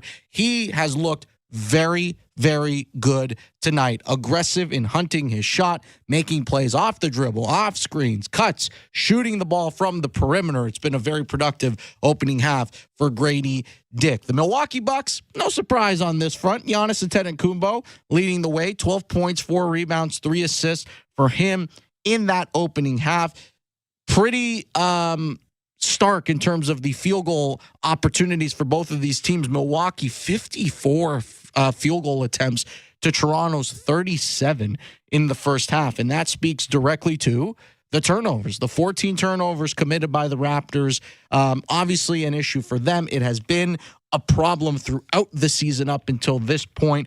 23rd in the NBA in terms of turnover rate, and also 29th in points, opposing points off of turnovers. That has been a problematic area for the Raptors this season. We're going to take a quick break. When we return, take an opportunity to check in on the out-of-town scoreboard. 8 games ongoing right now in the NBA for the first night of the Emirates NBA Cup in the 2024-25 season. We'll also get you up to speed on what's going down at Scotiabank Arena with the Toronto Maple Leafs. So it hasn't been a great night. I'll give you a little bit of a preview on that front. A little tease there. More of our Raptors halftime show when we return here on Sportsnet 590, The Fan, and the Sportsnet Radio Network. You're listening to Toronto Raptors basketball, brought to you by Tangerine Bank on the Sportsnet Radio Network, streaming on the Sportsnet app and sportsnet.ca. From November 7th to 13th, the Great Save event is on at SportCheck. Take 25% off full-priced items on the top brands in sport. Plus, save up to 50% on featured door crashers. See in-store or sportcheck.ca for more details. Bring your party to Kelsey's Original Roadhouse this holiday season. Get 10% off when you host a party of 8 or more and use our group menu. Plus, book your event before November 15th for a chance to win a $500 party. Book now at kelseys.ca. Jim, sweetie, it's me, Dawn, on the radio. Please don't get me earrings again this year. I have a jewelry box full of them. I love them, but all I really want is a gift certificate to Thermea Spa Village. And who knows? If you get a gift certificate for 2, I might even make you my +1. Okay, love ya. This holiday season, give your loved ones what they really want. Give the gift of Thermea. Visit thermea.com/whitby to purchase a gift certificate. Take good care. The Nissan All-In Clear-Out event is on now, where you can lease or finance the 2024 Pathfinder SL Premium from 1.99% for 24 months. Plus, qualified Nissan owners may receive up to $500 in loyalty bonus. Go all in with the Nissan Pathfinder, featuring 7 drive and terrain modes to fully amp up the adventure. Add intelligent 4x4, and it won't take long before you realize you just leveled up. Conditions apply. See Nissan.ca for details. At Desjardins, we speak business. We speak startup funding and comprehensive game plans. We've mastered made-to-measure growth and expansion advice, and we can talk your ear off about transferring your business when the time comes. Because at Desjardins Business, we speak the same language you do, business. So join the more than 400,000 Canadian entrepreneurs who already count on us and contact Desjardins today. We'd love to talk business. How do you, Subway holiday lover? I'm dreaming of a turkey sub. Well, hold on to your chestnuts for Subway's new festive faves meal. A 6-inch turkey sub with cranberry Dijon, crispy potato rings, and 2 red velvet cookies. Ooh, jingle my bells. No thank you, but all this delicious and fixins for just $8.99. Yum. Maybe some sugar plums. No idea what that is. The new festive faves meal. A merry $8.99. Only at Subway. At participating Canadian restaurants. Extras additional. Terms and conditions apply. By the fireplace. This is Toronto Raptors basketball on Sportsnet 590. The Fan. Welcome back to our Raptors halftime show here on the Sportsnet Radio Network. Daniele Franceschi with you for just a few more minutes before Eric Smith and Paul Jones will have second half action as the Bucks currently lead the Raptors 54-43. Game 1 of the NBA Cup schedule for both of these teams tonight. In fact, it's night 1 across the NBA.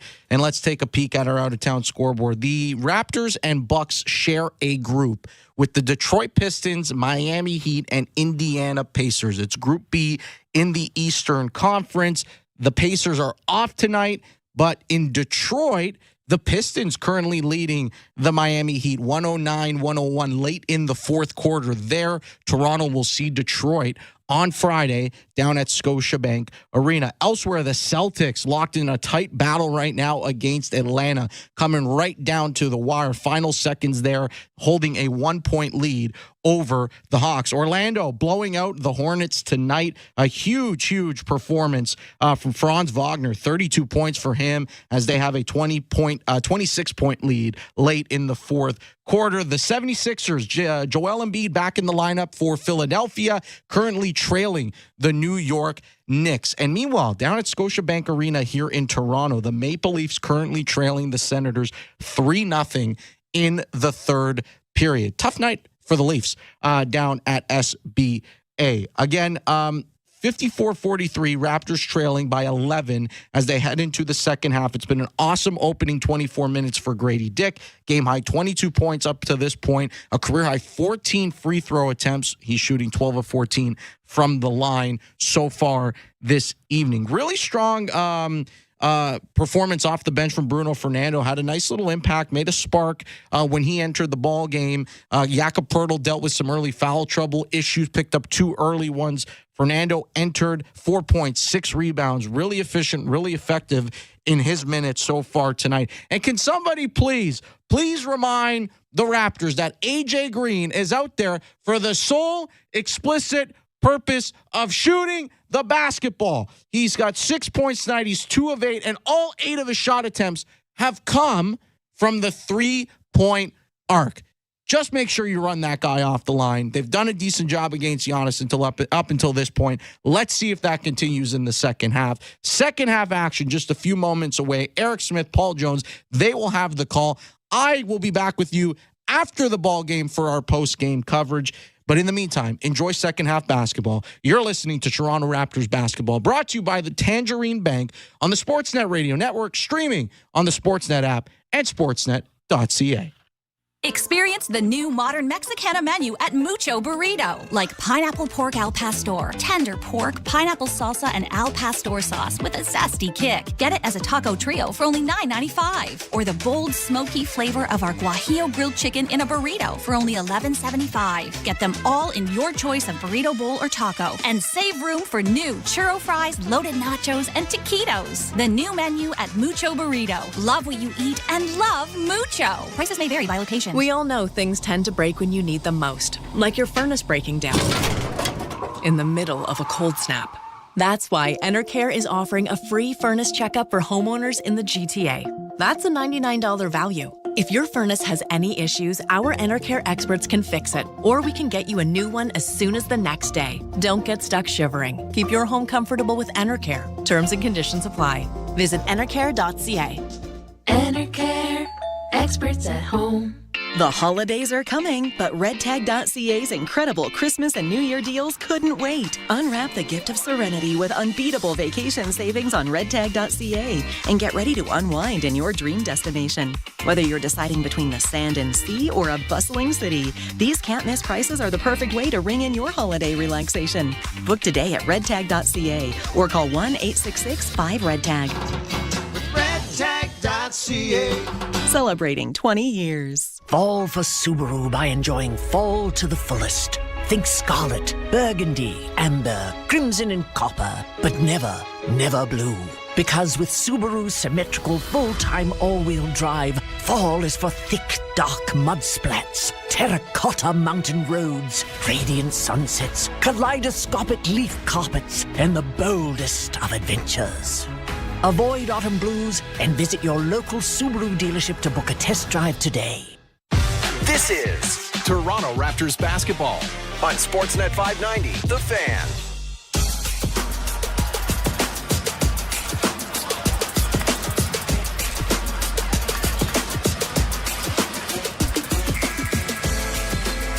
Welcome back. Eric Smith, Paul Jones with you.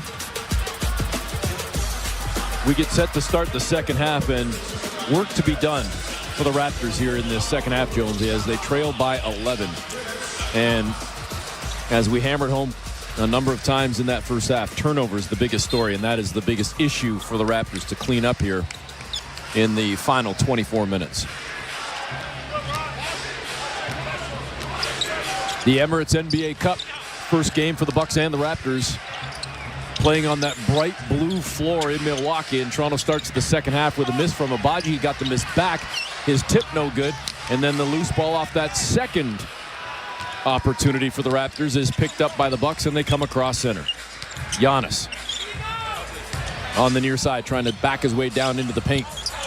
And now as the Bucks flick that ball around the perimeter into the far corner, Green wasn't ready for it, and it zings off his hands out of bounds into the Milwaukee bench, and it's the Bucks turning it over. I think the Raptors might have even had a deflection there, but they are present anyway, making the catch difficult. See if Toronto can score their first points off turnovers here. Barrett left to right in the paint over to Pirtle, who bobbled the pass. It squirts out of bounds off Milwaukee, so Toronto will have a chance still with 10 on the shot clock. Surprisingly, Jakob with really generally very good hands, and that time he bobbled it, and you could see he was upset at himself, clapping his hands together like a pair of cymbals, saying, I got to catch that.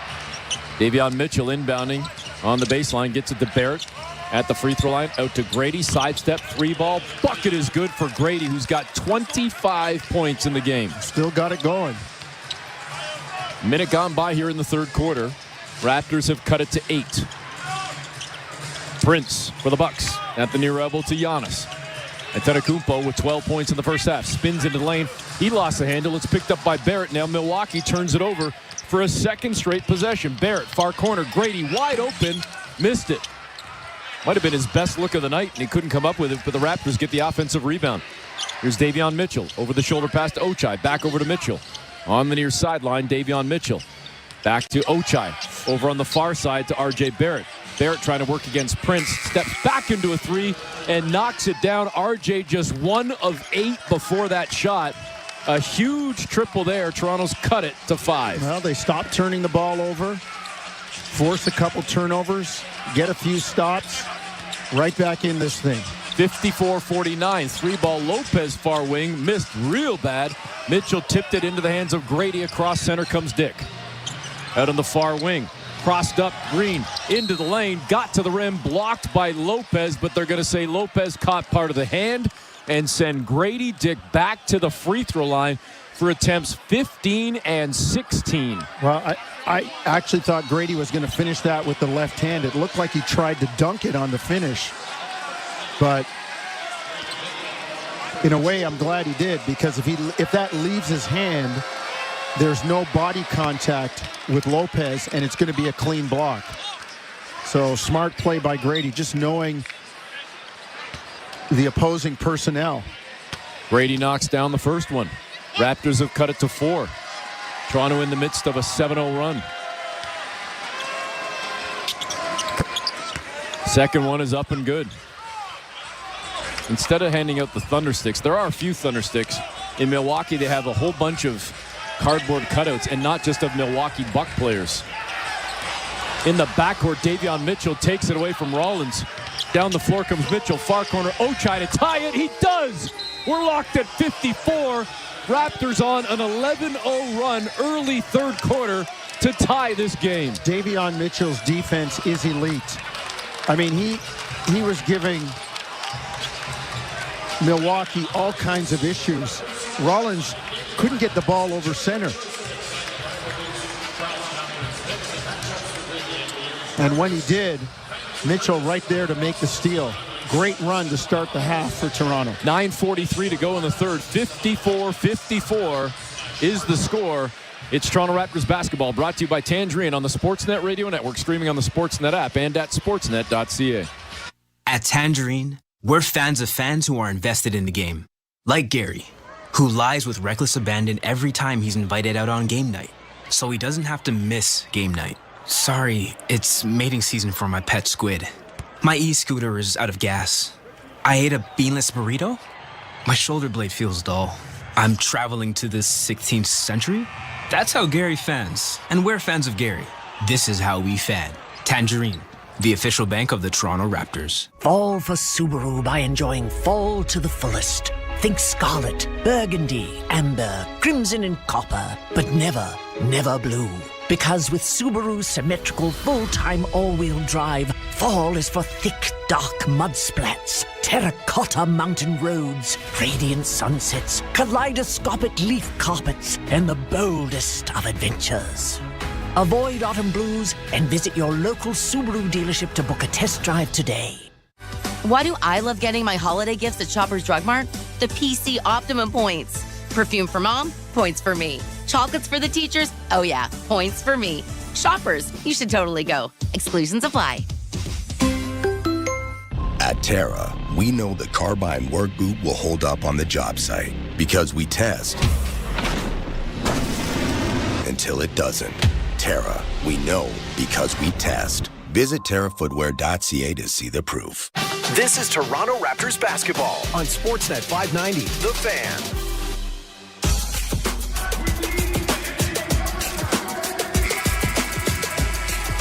Welcome back. Eric Smith, Paul Jones with you.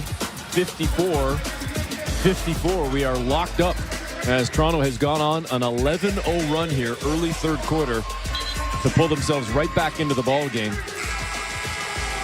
And Toronto finally taking advantage, Jonesy, of the Milwaukee miscues. At the half, Toronto had 0 points off turnovers. In the opening 2 minutes and 17 seconds, they have 9 points off three turnovers. Yeah, so kind of giving Milwaukee back a little bit of what Milwaukee did to them. And we'll keep watching Toronto's turnovers.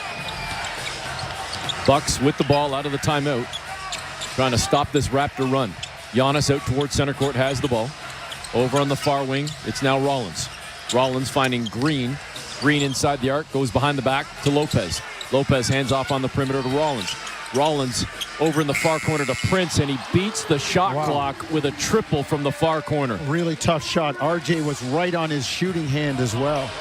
Taurean Prince, his third triple of the ball game. He's got 9 points total. Milwaukee regains the lead. Toronto has never led in this game. Barrett over on the far wing to Mitchell, now straight away. On a switch, he's picked up by Lopez. Drives past the big man. Got to the tin, but had his shot blocked. He was looking for a foul, didn't get it. Giannis, full steam ahead down Main Street. Misses the layup. Fouled by Pirtle. And to the free throw line will go Giannis Antetokounmpo. Well, Mitchell did a great job. He had Brook Lopez in space, backed him out, basically saying, can you come a little bit closer so I have more room to beat you? And did. The issue was there's another shot blocker back there in Giannis, and he was the one that was able to catch it. So Giannis heads to the stripe, 2 for 4 in the ball game. At the stripe, 5 of 6 from the floor. He's got 12 points, team high 12. In spite of the fact that he's been relatively quiet, knocks down the first free throw. He's now got 13, adding 4 rebounds, 3 assists, and a block. His Bucks have stretched the lead to 4. After they coughed up an 11-0 run, Milwaukee now on a mini 4-0 run, looking to make it 5 with a second free throw coming right here for Giannis. It's up, and it's clean. Started the game 0 for 2. Has now gone a perfect 4 of 4 since. Came into the ball game shooting 55% at the free throw line. Barrett under the tin. Missed on a reverse. Picked up there by Pirtle. Went at Lopez. High off glass. It's good for Jakob Pirtle. And the Raptors trail by 3. Barrett's had a rough night, Jonesy. 2 of 10. 5 points for RJ. And he has played so well this season. It's not going to stop him, though. And don't be surprised if he suddenly picks it up in the fourth quarter. Raptors down by 3 as Prince has it on the near side. Goes inside the arc now. Cross court. Tried to find Rollins. Picked off by Grady Dick. Fouled in the open court. And that'll be a loose ball foul on the Bucks. And that might be a transition. Yep. It should be a transition take. As Grady had a running 2-on-1, basically. And Bruce Brown is standing there making the sign. And referees are just ignoring him. That's exactly what that foul was for. James Williams was right there. That is a classic transition take foul. Classic. Makes no sense to me. It's not clear path because Green was already back, but it's about 100% it was transition take because it stopped a transition opportunity where it could have been a 2-on-1. Barrett into the lane, sucks in defenders, finds Ochai wide open on the perimeter, far sideline, missed it, and here come the Bucks. Milwaukee still leading by 3 as Giannis has it, carrying the ball almost every time. It's become a move for guys. Finds Lopez on the far wing, missed the 3 ball, and Ochai grabs the rebound, pushes ahead to Grady. Watch Austin Reeves in the Laker game. His carry is a move. Grady Dick has it on the near wing. Bounce pass in traffic, a tough one to a cutting Ochai, picked off by the Bucks. Here comes Giannis down the floor, met at the tin by Jakob Pirtle. As Yak gets the shot blocked, it goes out of bounds off Toronto. It'll be Milwaukee ball with still 19 on the shot clock. Good Pirtle using all of his size to block that shot by Giannis and not giving up on the play. Bucks throw the ball in. Giannis has it now over on the far sideline. Rollins contested 3, didn't matter. Mitchell got out there and Rollins knocked it down. Milwaukee stretched their lead to 6. Grady out on the far wing to RJ. Barrett slowing things down. Now goes cross court, right to left, over to Mitchell. Back over to Barrett, who came to get the ball. Hoist the 3 on the near wing, missed it. And all Bucks on the rebound. Good look for RJ. Got to keep taking those. Don't turn them down. Near sideline, it's Green. Back over on the wing near side.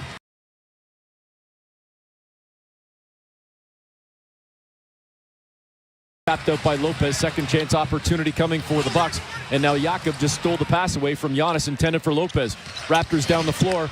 RJ, jackknife pass to Ochai, to a cutting Pearl down Main Street. Blocked at the tin by Giannis. And here come the Bucks. Jakob's got to go for a dunk on that. Get into Giannis's body. This is trouble. Giannis out to Green. 3 ball is good. And the Bucks have punched back. They saw Toronto come back on an 11-0 run to tie the game at 54. It's now an 11-2 run for Milwaukee to push the lead back up to 9. Well, they had the ball down low, and Giannis was being guarded by Grady, and that's why I said this is trouble. They went to help, and Mitchell went to help Jakob a little bit late, and A.J. Green, that's his forte, catching and shooting. 6:34 to go in the third quarter. Raptors trailing 65-56 on Toronto Raptors basketball. Brought to you by Tangerine Bank on the Sportsnet Radio Network, streaming on the Sportsnet app and at sportsnet.ca. Getting my Honda CR-V has opened the door to adventure with Econ Mode to maximize fuel efficiency and free to explore. And with tons of cargo. Hey, you. Yeah, you. The basketball fan that's hanging out with us here on Toronto Sports Insider listening to the Raptors game. We appreciate you being here, but why the heck haven't you subscribed yet? Get on with it. Hit that subscribe button. Turn on that bell so you don't miss it when we go live for every single Toronto Raptors game this season. If a Toronto sports team is live, we're live right here on TSI so that we can hang out together and chat it up. Now, thank you very much for hitting that subscribe button and turning on that bell, helping our community keep on going to 75,000. We're getting there soon. We'll see you guys back in the chat. Let's go Raptors! Let's go Raptors!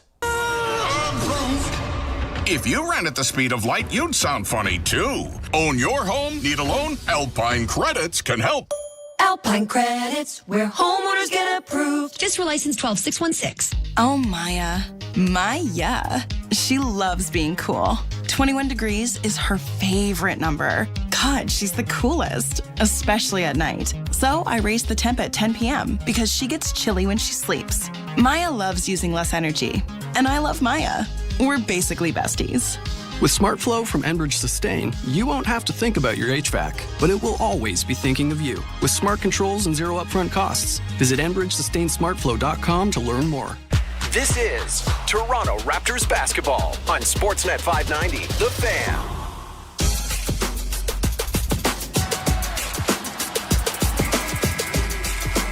Welcome back. Eric Smith, Paul Jones with you. Third quarter brought to you by Enbridge Sustain. With a SmartFlow heating and cooling system that's always thinking about you, you're the real MVP. Raptors went on an 11-0 run, tied the game at 54. Now they're on the wrong side of an 11-2 run as Milwaukee has stretched their lead back to 9. Grady Dick with 27 points in the game for the Raptors. But nobody else has been able to really step up and help Grady from an offensive standpoint. Toronto still shooting just 36.7%. Well, neither team burning the cords offensively. The Bucks are still under 40% at 39.3. The problem is, for Toronto, Milwaukee's outscored them by 7 more made three-pointers. Toronto with the ball out of the timeout. Pirtle faked the handoff, drove to the tin, missed the layup, cleaned up down low by Boucher, who got blocked by Giannis, and here come the Bucks. Milwaukee with numbers. Green, cross court, right to left, over to Lopez. Good look at a three, missed it, and a rebound for Davion Mitchell. Ochai, far corner, inside the arc. Jakob Pirtle flicks it back out on the perimeter to Mitchell. Davion drives down to the baseline, goes cross court over on the near wing to Boucher for three. Knocks it down, and the Raptors trail 65-59. Chris had the feet set. Davion Mitchell with a great pass into the shooting pocket. Raptors shooting a crisp 46% from distance tonight. 6 of 13. Problem is, they've still been outscored 12-6 in terms of three-pointers made. Green hits another one to make it 13-6. You just have to know your personnel. Grady can't get detached from A.J. Green. He's not going to put it on the floor, not to score. You've got to be close enough to not let him get a catch and shoot. Well, to your point, Green 4 of 10 tonight, Jonesy. All from 3. All from 3. Yep. 4 of 10. Mitchell running floater in the lane, no good. Tried to get it up and over the outstretched arm of Brook Lopez, and he missed the shot, left it short. Milwaukee leading by 9, make it 11. A thunderous dunk from Giannis, driving from the far side on a two-hand flush. Well, he got a little screen from Lopez. It made it look like he was going to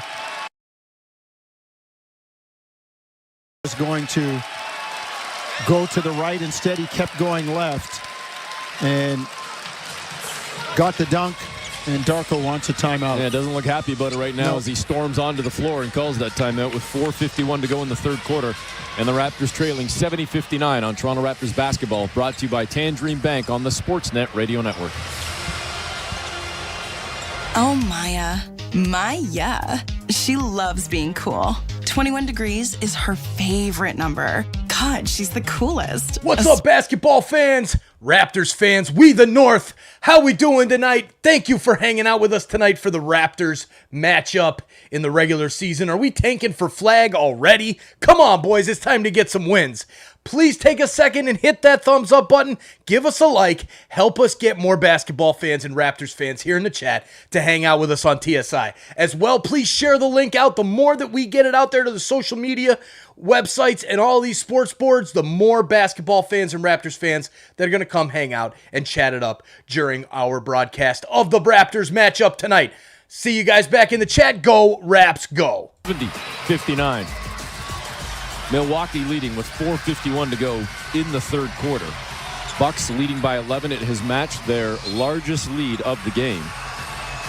And just when things seem to be going Toronto's way, Jonesy, the Bucks have flipped the script. It's now a 16-5 run since the Raptors had stormed back to tie this game. Well, Milwaukee getting out and scoring quickly. As play resumes out of the timeout, the Raptors with the ball. Jakob Poeltl hands off to Ochai Agbaji. He's been quiet tonight as well, 2 of 7. Gets it to Grady Dick on the far wing. Shot clock down to 5. Grady trying to get by Rollins. Went right, spins back left. Blocked from behind by Giannis. Here come the Bucks. Giannis steamrolling his way to the 10. And they give him continuation as he lays it up and in. Plus the foul and a 3-point opportunity coming for Giannis Antetokounmpo. What was key number 2 at the beginning of the game? Giannis under control. They did that in the first half. I believe he only had 10 points at halftime. He's got 8 in this third quarter. And he's getting them in classic Giannis style. Fast break, one-man fast break. As Giannis heads to the free throw line. How many does he have? You were saying? He had 12 at the half. 12 at the half. Still, he's been fantastic in the quarter either way, Jonesy. Yeah, he's been putting his imprint on the game. Well, to your point, especially on the defensive end, he's already got 3 blocks in this quarter. Check that. 4 blocks in this quarter. He had 0 at the half. He missed the free throw, but after his bucket, the lead stretched to 13. That's the largest lead of the game for Milwaukee. With 4:15 left in this third quarter, Bruno Fernando just got fouled. Taurean Prince is going to sit down. He's the one that took that foul. That's his 4th of the game. And the Raptors will inbound from the far side. Just to the left of their own bench, Grady Dick will toss it in and do the honors. Grady 5 of 10 from the floor, 14 of 16 at the free throw line. He's got a team-high, game-high 27. He has scored just shy of half of the Raptors' points, but his team trailing by 13. Grady gets it in to Jamal Shed.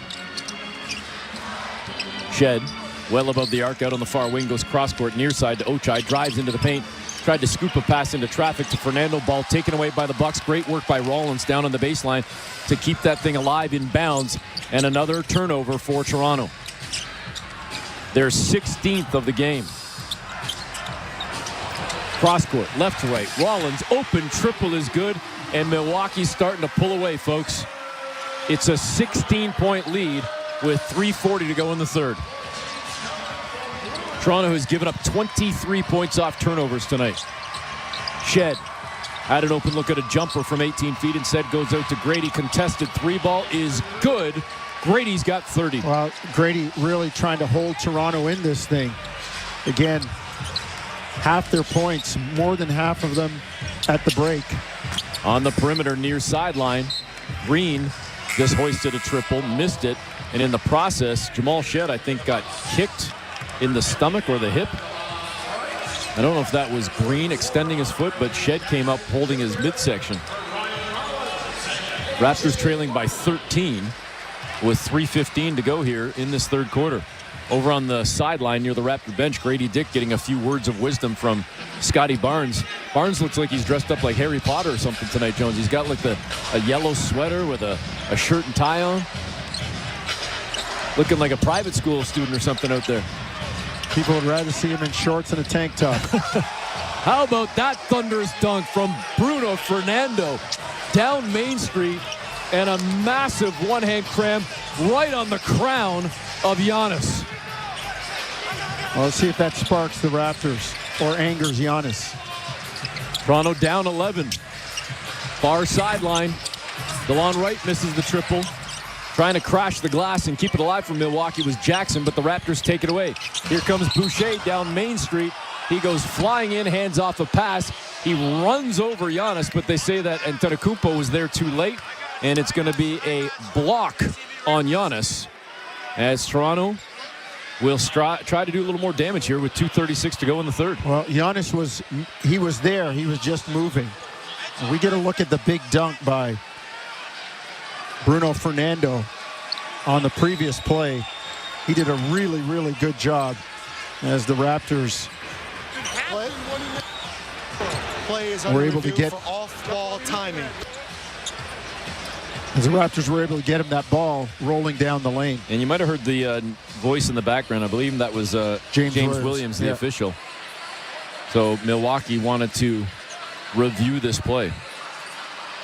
I guess Doc Rivers feels that Giannis might have been there in time. We're getting a look at the replay, and he was moving sure, wasn't he? He's moving. Both feet are moving. Yeah. That should be an easy call that it should stand. I go back to my days of officiating, albeit at a lower level, but the charge block becomes an easier call when you take... After review, when the illegal contact with the defender, Giannis, occurs, the offensive player had not started his upward shooting motion. Therefore, the basket does not count. It'll be side out, Toronto. No basket.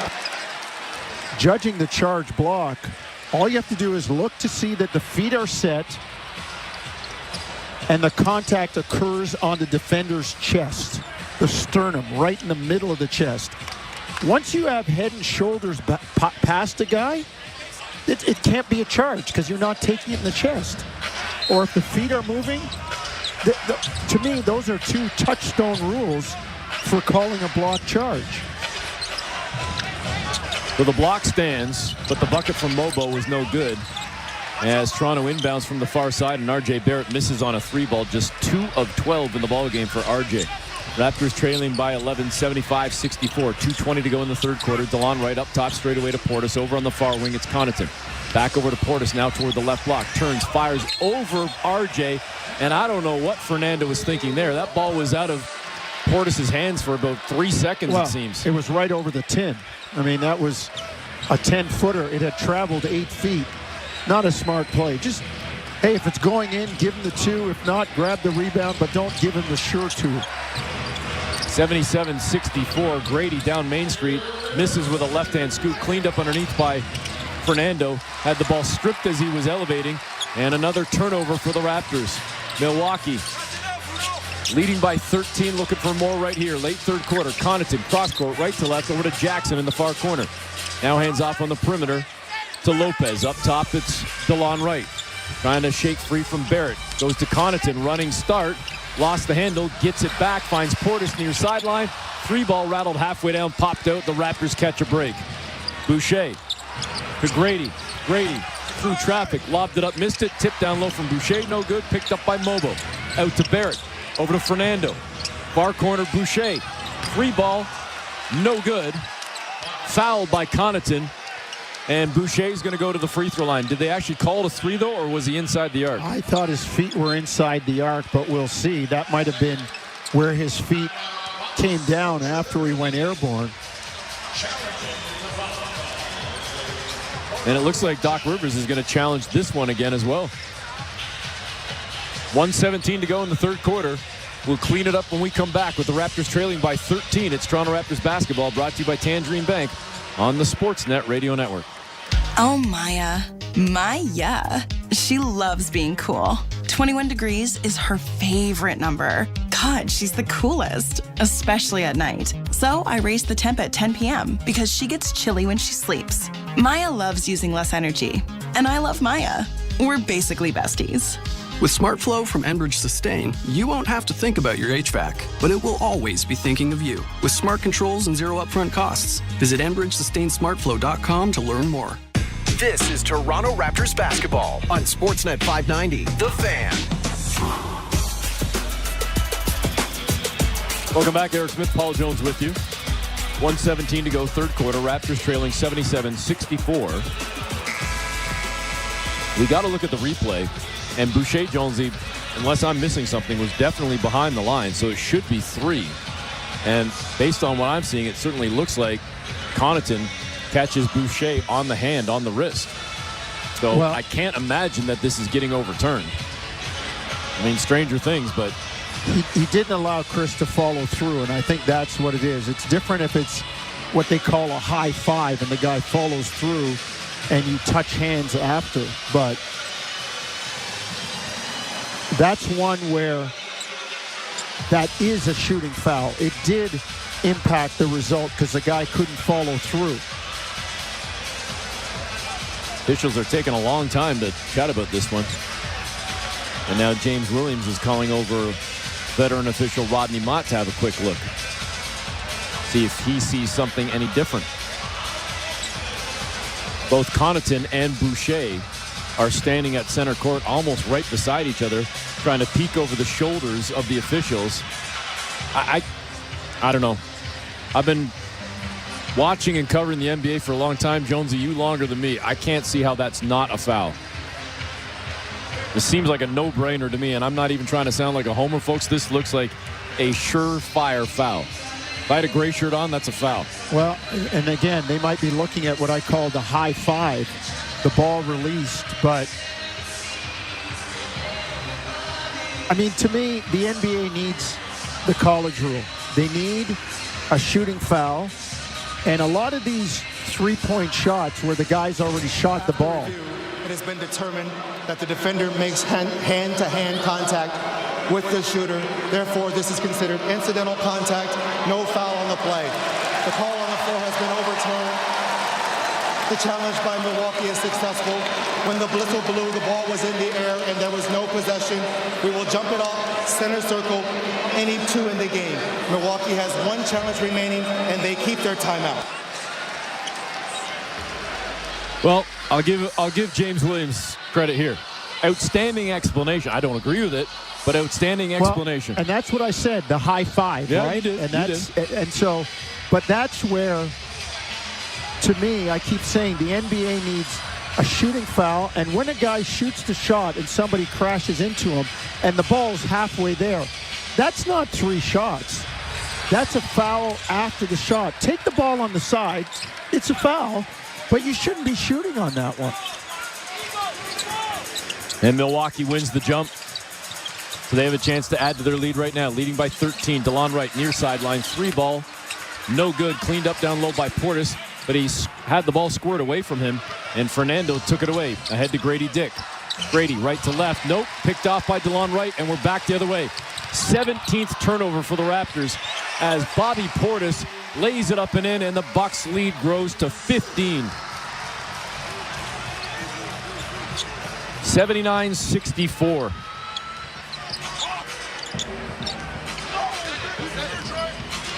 RJ straight away. Now fading toward the far side. Now driving on the far side. Turns, fires to Boucher. Far sideline 3 ball is clean for Chris Boucher. Chris tees it up, knocks it down. Raptors trying to stay within striking distance. They were down 11 at the half, down 12 right now. 16 seconds to go, but a 2-second, maybe 2.5-second differential. Shot clock, game clock. DeLon Wright out near center, milking the clock down. Now tries to play with a Portis screen, goes behind it. Now goes cross court over to Jackson. Jackson cut off at the free throw line. Passes on the near sideline to Lopez. Misses the triple, cleaned up down low by Portis. And he beats the buzzer, I believe, with a bucket. Jonesy's saying no good. The officials are calling it good, and I think he did get it off. I wasn't sure, but I guess seeing the buzzer, he did let it go. But Toronto got to be aware, especially on the weak side. So the Raptors will go to the fourth quarter trailing by 14. Portis off the bench with 15 points. It's 81-67. Milwaukee on top on Toronto Raptors basketball, brought to you by Tangerine Bank on the Sportsnet Radio Network, streaming on the Sportsnet app and at sportsnet.ca.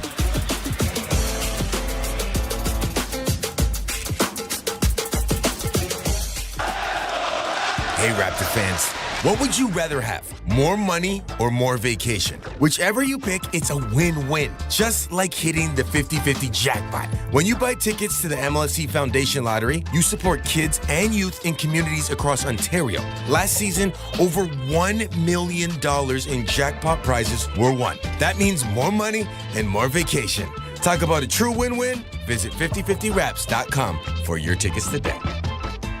Say hello to healthier, happier feet, Ontario. Kintec has 3 more locations in the Greater Toronto Area. Come in today and let our fit experts bring comfort and support to every adventure with custom orthotics, supportive braces, and top footwear brands. With new locations in Mississauga, Toronto, and Richmond Hill, along with our location in Whitby, there's always a Kintec nearby to keep you active and on your feet for life. Your feet take you everywhere. Let Kintec take care of them.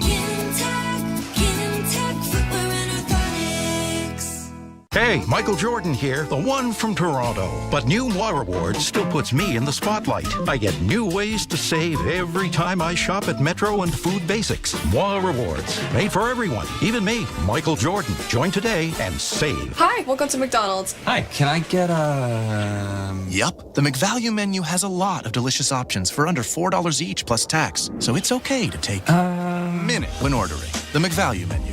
At participating McDonald's restaurants in Canada. Prices exclude delivery. This is Toronto Raptors basketball on Sportsnet 590, The Fan.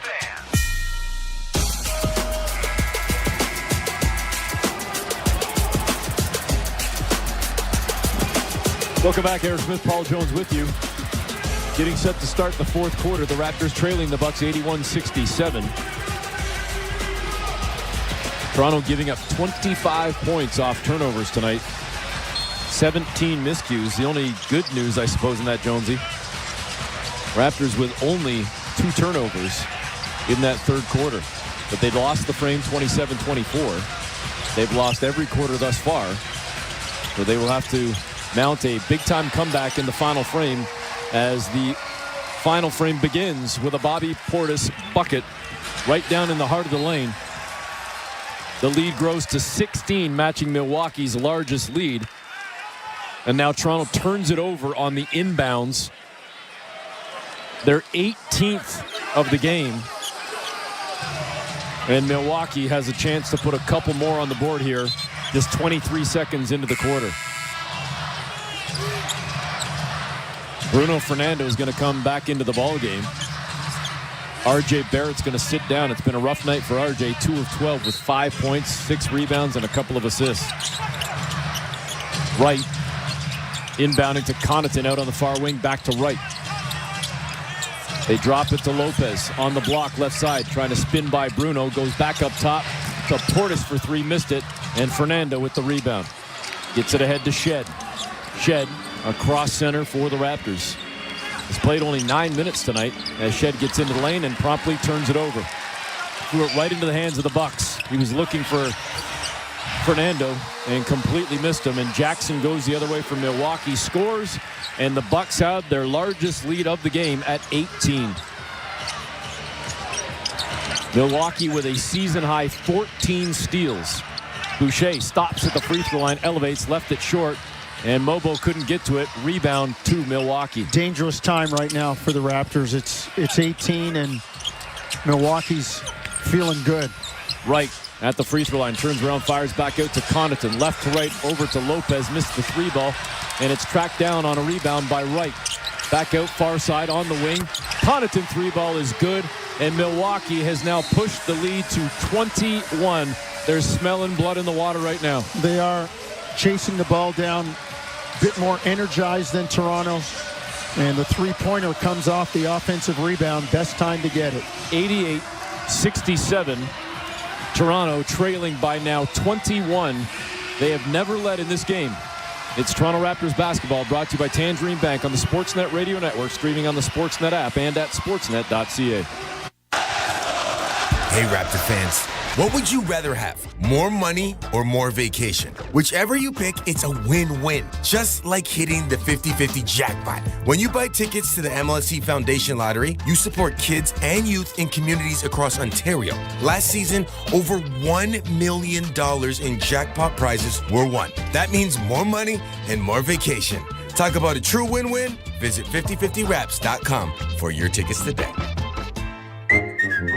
Desjardins Insurance cares a lot about their clients. In fact, it's packed with such a ginormous amount of vast and substantial care that's bursting with even more whoppingly humongous and colossal care. You might be a little surprised when we tell you that all of that care fits in the palm of your hand. With the Desjardins Insurance mobile app, you'll get a big hand with 24/7 paper-free access to all of your home and auto policies, including your digital pink slip. Get insurance that's really big on care at Desjardins.com/care. Getting my Honda CR-V has opened the door to adventure. With Econ Mode to maximize fuel efficiency, I'm free to explore. And with tons of cargo space, it's easy to pack for getaways. My dog, camping gear. It's like I've discovered a wild, adventurous side of me. Whoop. Alice is excited too. Lease the CR-V LX two-wheel drive for $99 weekly at 2.99% APR for 28 months with $2,000 down. Offer includes $1,500 lease bonus. OAC conditions apply. See HondaOntario.com. This is Toronto Raptors basketball on Sportsnet 590, The Fan. Welcome back. Eric Smith, Paul Jones with you. Fourth quarter. We're only 90 seconds into the frame. And Milwaukee has pushed their lead to 21. It's 88-67. Jonesy, the Raptors have plummeted to just 34%. In fact, they have only made 22 field goals in this game. And they are staring down the barrel of an 0-5 road trip right now. Well, it's tough because they're not fully healthy. But this is the NBA. Nobody's going to take it easy on you. And you've got to find a way to get it done. And that's what the Raptors are just seeking to try and find right now. Giannis Antetokounmpo on the bench right now with 18 points, 6 assists, and 4 rebounds.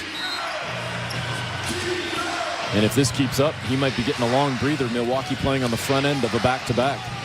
This is probably a perfect recipe for them. Well, as a team that was expected to make some noise this year, they are really struggling in the early season. Grady, wide open, far wing, left it short, and a rebound for the Bucks. Jackson has it. Great action to get Grady open there. A little screen the screener after he set the screen and Pirtle cleaned up to get him open. Portis out on the far side, gives it up to Wright, back over the shoulder with the pass to Portis. 3-ball, no good. Jamison Battle trying to get after that rebound. Battling with Connaughton down in the near corner, and it ends up going off Battle out of bounds. So it'll stay with Milwaukee in a fresh 14.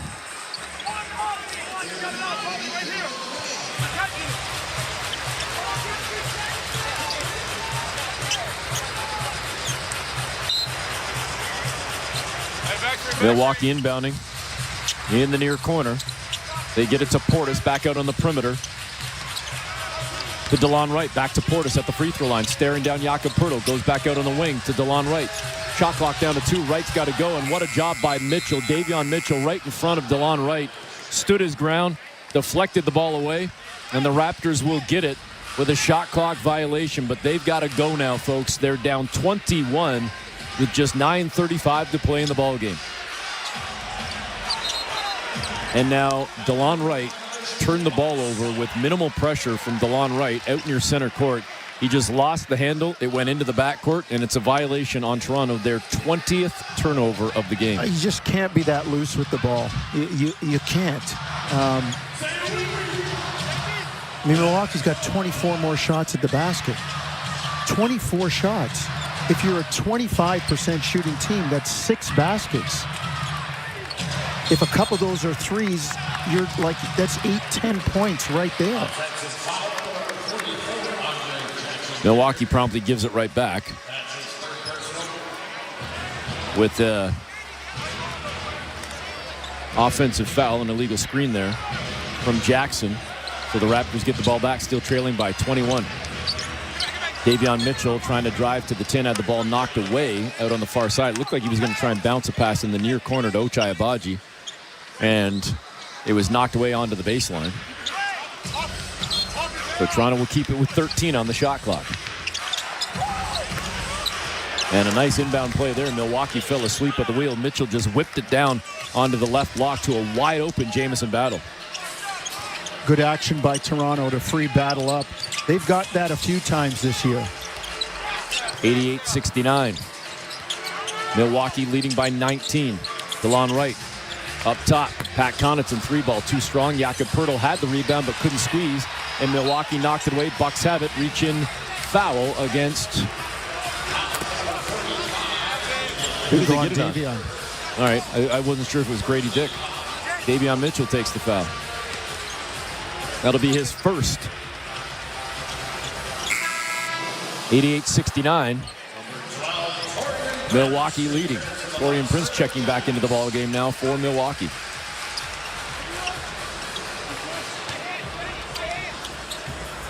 Connaughton inbounds on the far side to Lopez. Gives it back to Connaughton.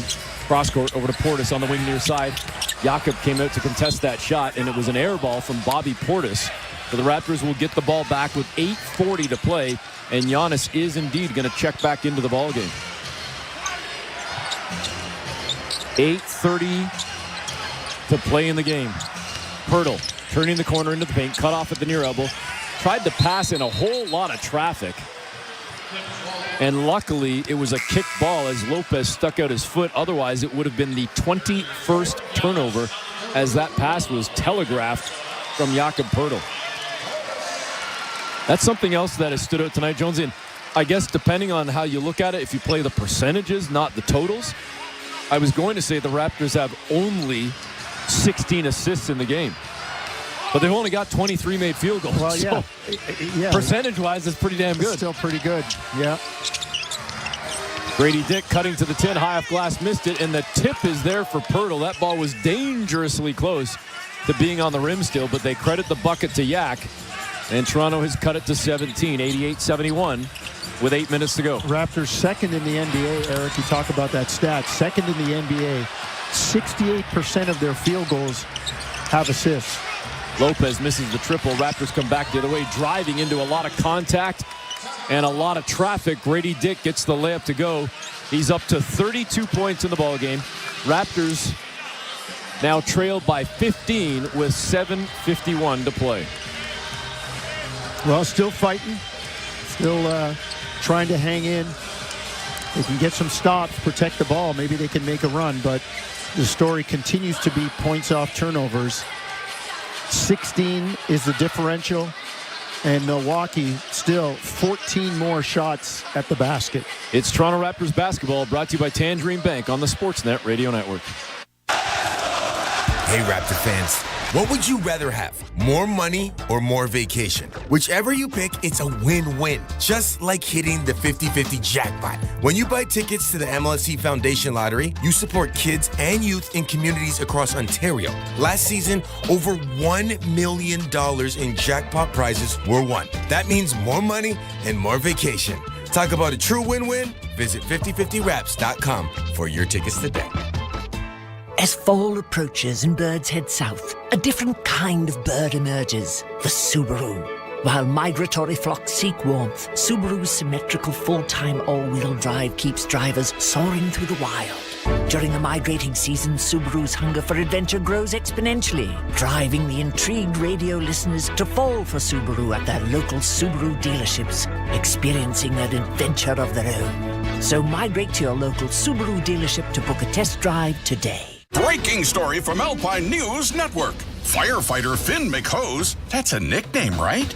Needed help contending with a blaze of debt. He called Alpine Credits and a superhero was sent his way. Summoning water, she extinguished the fire and consolidated his debt into one low monthly payment. His floors may be wet, but his debt is under control. Own your home? Need a loan? Alpine Credits can help. Alpine Credits, where homeowners get approved. Fiscal license 12616. This is Toronto Raptors basketball on Sportsnet 590, The Fan. Welcome back. Eric Smith, Paul Jones with you. 88-73, Raptors trailing by 15 with 7:51 to play in the ball game. This is the fifth and final game of the Raptors' 5-game road trip, as Toronto will hop on a plane after this ball game and head back to Toronto.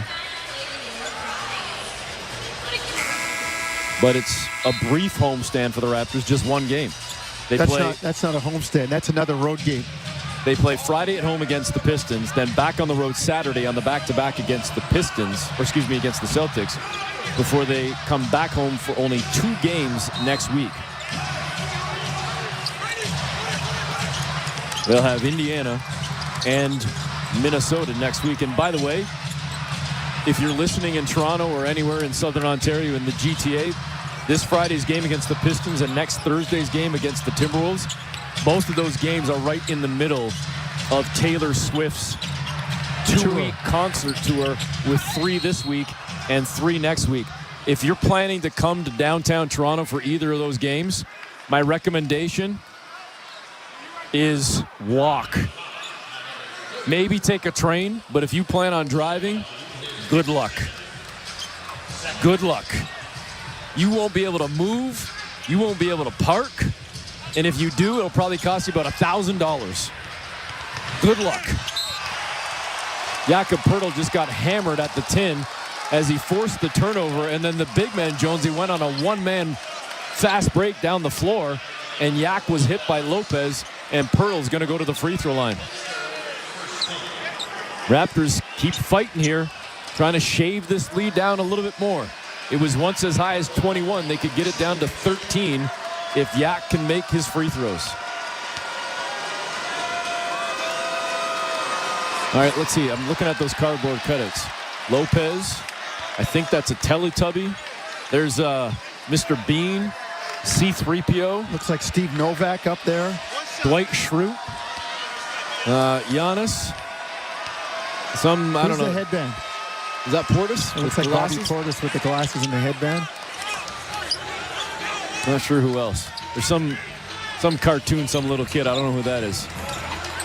Johnny Neutron or something? I have no idea. Been a long time since I've watched any cartoons. Unless it's with our guy Eric Bauza in the Looney Tunes. I'm listening more than watching them. 88-74. Poeltl goes 1 of 2 at the stripe. It's a 14-point lead. And Milwaukee, second chance opportunity. Denied at the 10. Jakob Poeltl blocks the shot from Giannis, but we've got a foul coming in. And is it going to go against Poeltl or who? It looks like it would be Poeltl as he got a piece of the arm of... They're going to call it on Grady. Well, that all started because Milwaukee comes away with the offensive rebound, and that's been as much an issue for Toronto as the turnovers. In Milwaukee, when you think about offensive rebounds and second chance points, 13 offensive rebounds, 21 now, maybe 22 second chance points. And the Raptors, again, being outscored in that category, as they have as many offensive rebounds, just haven't converted. So, Jonesy, I know you won't care about this. I'm not sure that I even do, but J.R. Manitat, our producer, did correct me. I was close. I said Johnny Neutron, Jimmy Neutron. Okay. If we get another Raptor free throw, we'll try and see if we can find more cardboard cutout heads. That's what it's come to, huh? Although 89-76, Raptors have cut it to 13. It's only 13. So they're battling. Let's see. Milwaukee led by 17 Sunday against Boston before giving up the lead. And Poeltl just got a big block on Lopez, sends the Raptors the other way on offense. Grady Dick, good look at a 3 near sideline, missed it. And now a push in the back, a loose ball foul goes against Lopez as he steamrolled Jakob Poeltl from behind, and with 6:19 to play, the Raptors keep the ball. Poeltl ran over DeLon Wright. DeLon says, I got pushed in the back, but that was the part of the sandwich. DeLon, that was your guy on the back end of the push. So, yeah, I watched that game against Boston in its entirety on Sunday, and the Bucks were just lost coming down the stretch. No continuity, no ball movement, no player movement, and just lost defensively. Barrett at the far elbow to Poeltl. A little push shot in the lane. Rim glass. No, it rolled off the rim. That's normally money in the bank for Jakob Poeltl. Yeah, gets it up there so softly. That time it didn't fall. 6-13. 6 of 13, excuse me, for Jakob Poeltl.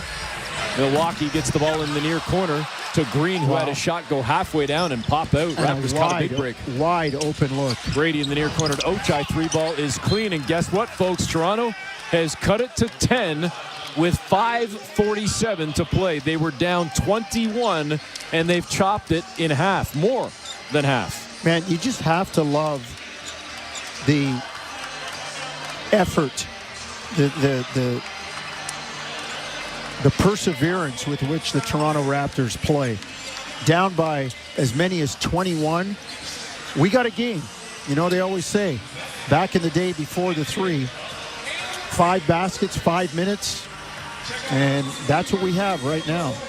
It's a 12-1 run for the Raptors as Toronto has cut this thing to 10. The official scores, for some reason, have not put the Ochai 3-ball on the board yet, but we can tell you that with 5:47 to play, it's 89-79. Ochai with 8 points, 7 rebounds in the ball game. And I tell you, and I listen, this isn't meant to rag on the guy. Everybody's going to have an off night. RJ Barrett has had an incredible season thus far for the Raptors. But on a night where arguably their best player, their best healthy player, is 2 for 12 with 5 points, the Raptors are still down only 10 with 5:47 to go. Playing without Scotty Barnes, without Emmanuel Quickley. They've been without Bruce Brown and Kelly Olynyk the entire season. And yet the Raptors still battling away, led by the 32-point performance from Grady Dick. Starters on the floor for Toronto. Again, a 12-1 run over the last 4:45. The Bucks with 1 point. No field goals in almost 5 minutes. Giannis hands off on the perimeter to Connaughton. Cross court over to Green, back to Connaughton. Now in the far wing, it's Lopez. Drops it inside to Giannis, who gets down to the dunker spot on the left block and throws one down. Well, that's the easy one for Giannis. It's the penetration that does that and allows him to finish in that way. 91-79. RJ had the ball knocked away by Giannis. On the near side, picks it up. Wide open jumper. Good for RJ Barrett. No doubt about that one from RJ. Raptors again cut it to 10. 5 minutes to play in the game. Giannis down Main Street, bobbled the ball. He gave it up himself. He just lost the handle, and the Raptors pick it up off the 13th Milwaukee turnover. And then Barrett lost the handle and gives it right back. 21 turnovers now for the Raptors. That would have given Toronto an opportunity to cut this thing down into single digits. Still get a stop here. 91-81. Connaughton got by Grady Dick, got into the lane, fouled, hit hard, and he's down on the floor in a heap, holding on to his right side, his rib cage, as Pat Connaughton's going to go to the free throw line for 2. Well, Grady was doing his job, helping on the weak side. They were looking for a post-up of Lopez against Abaji. Grady over there to deter the pass in, but then his man was on the other side, Connaughton. So he runs from just the other side of the basket into the corner, crossing the plane of the basket. Connaughton on the catch drives the closeout from Grady because he's not there in time or under control. And that's what you get when the foul coming in. We'll step aside for the break with 4:35 to play in the fourth quarter. The Raptors trailing 91-81 on Toronto Raptors basketball, brought to you by Tangerine Bank on the Sportsnet Radio Network. Breaking story from Alpine News Network. Firefighter Finn McHose, that's a nickname, right? Needed help contending with a blaze of debt.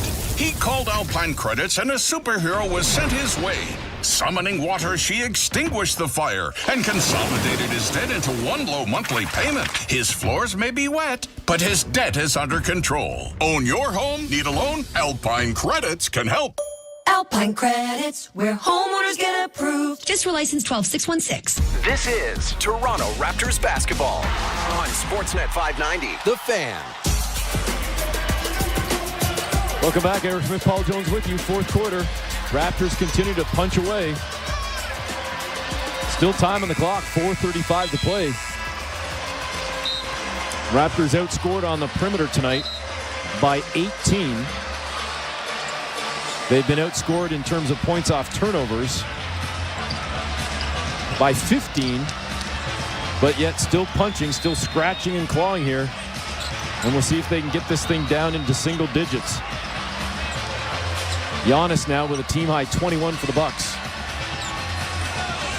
Adding 6 assists and 4 rebounds. Grady Dick is the top man on either side tonight with 32 points. Pat Connaughton, before the timeout, missed the first free throw. He'll have a second one here in a moment. Connaughton off the bench in 17 minutes, 2 of 6, 5 points. And the second free throw rattles and falls. Milwaukee leads by 11.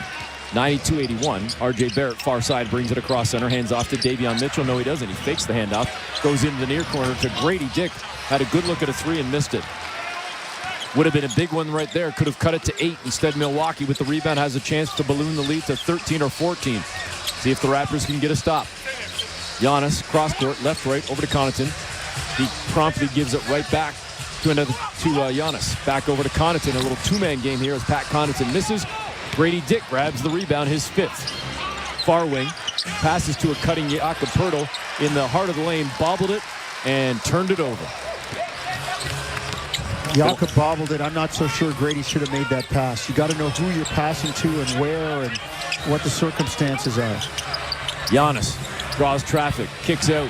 Milwaukee, cross-court, Green missed the 3 ball, and the Raptors get the rebound. 3:35 to go. Still time for Toronto. Got to get the offense cooking, though. Ochai to Grady, near side. Shook free from Green. 3 ball, no good. Air ball into the hands of Ochai, but ripped away by Brook Lopez, and here come the Bucks.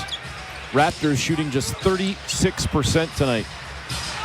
Antetokounmpo well above the arc out on the far wing, holding the ball on his hip, slowing down things and milking the clock, then driving to the tin to lay it in, and the lead goes to 13. Well, that's a tough one right there. Giannis doing what he does best, just rushing his way to the basket.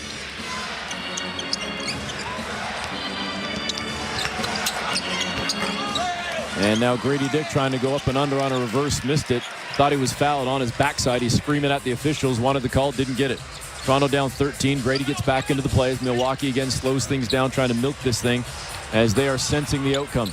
Lopez in the lane a long time and then kind of backpedals, turns, fires, and gets a bucket to go from about 10 feet over Jakob Poeltl. Well, the Bucks have shut off the water on Grady Dick. He's got 32, but he's 3 of 13 in the second half with only 2 free throws. 96-81, 15-point lead with 2:15 to play. Barrett lost the handle, tracks it back down.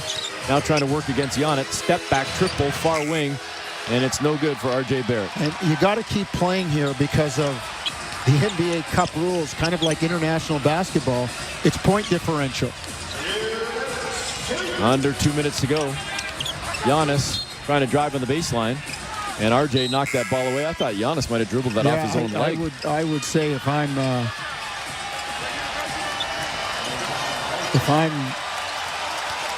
Darko, I might challenge that one.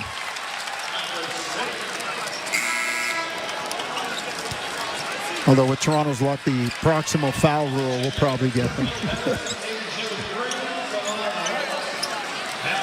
96-81. And Garrett Temple is going to come into the ball game.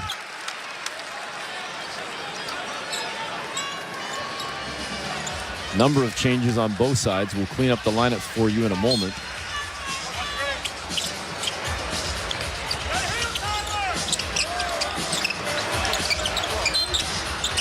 Jonathan Mobo out there on the floor now for Toronto.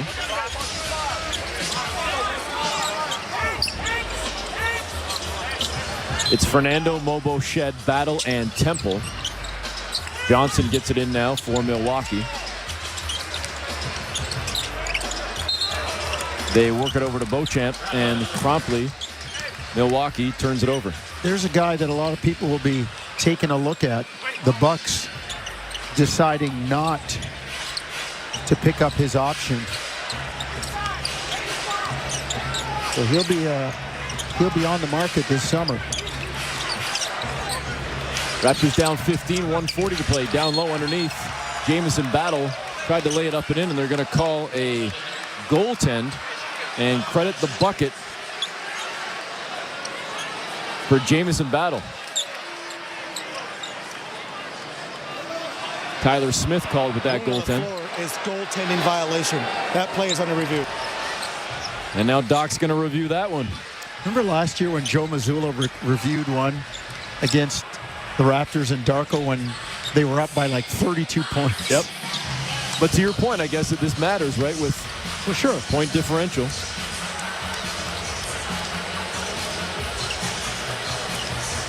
Well, I suppose you got to do it if you're Doc Rivers. Yeah, and it should stand as a goaltend. After review, the call on the floor has been confirmed. The ball hits the backboard first, and then it is blocked. Goaltending is the correct call. Generally, when you see all three, backboard, ball, hand together, I know it's a source of joy and celebration on the blacktop when somebody gets pinned. But in the big leagues, they're generally going to call that a goaltend.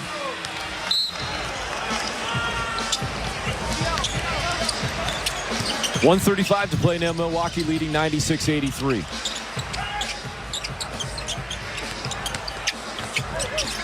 Johnson driving from the near wing. Goes back up top. And the three ball is good for Smith. The lefty release from Tyler Smith has pushed the lead to 16. It was as high as 21. The Raptors tried to make a push here in the final quarter, but just couldn't get it inside single digits. Driving, Shed, sucks in defenders, gives it up to Battle, who went for a big-time cram and missed. That's the second one he's missed. Yep. And, you know, I don't have a problem with the dunk, but finish it. I'll take the two. It doesn't matter how I get it. And it doesn't matter what it looks like. 16-point lead for the Bucks, and that's going to be a walk. Yep. Beauchamp picked up his foot, Jonesy, and promptly turned it over. Now the 16th miscue for Milwaukee as the Raptors will inbound from the near side with 59.1 seconds to play. Garrett Temple throws it in to Jamal Shed. Shed brings it up across center for the Raptors. Across that big logo at center court. Fernando trying to spin away from his defender. Goes over on the near wing to Battle. Lost the handle. But it was then touched by Milwaukee. Goes out of bounds, so it'll keep with the Raptors. 8 on the shot clock. 99-83.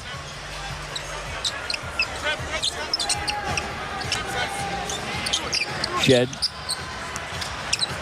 Gets it into Mobo, back to Shed. Shot clock down to 6. Shed back to Mobo, drives into the paint, goes back out to Shed, far wing, triple. Wide open look, no good. Cleaned up down low by Temple, he missed it. Mobo gets it back, he missed that one. Temple deflects it into the hands of Mobo, into the hands of Fernando. And that one goes in. Raptors doing a lot of work on the glass there to come up with 2 as they've cut it to 99-85. But it's really just about the plus-minus right now for the in-season tournament. As the Raptors are for sure going to lose. They just forced another turnover. Mobo ahead to Shed. Shed driving into the paint. Gets to the 10. And he's blocked right at the rim. 99-87. 12-point lead. Playing down to the final buzzer. Milwaukee missing. Toronto gets a defensive stop. And you hear the horn in the background. That will do it. And it's a 12-point victory for Milwaukee. A little different than a regular season game when, you know, you dribble out the clock when you're up 12. This is the NBA Cup, the Emirates NBA Cup, and the point differential, kind of like the international basketball that we saw this summer. It factors in. It means a lot.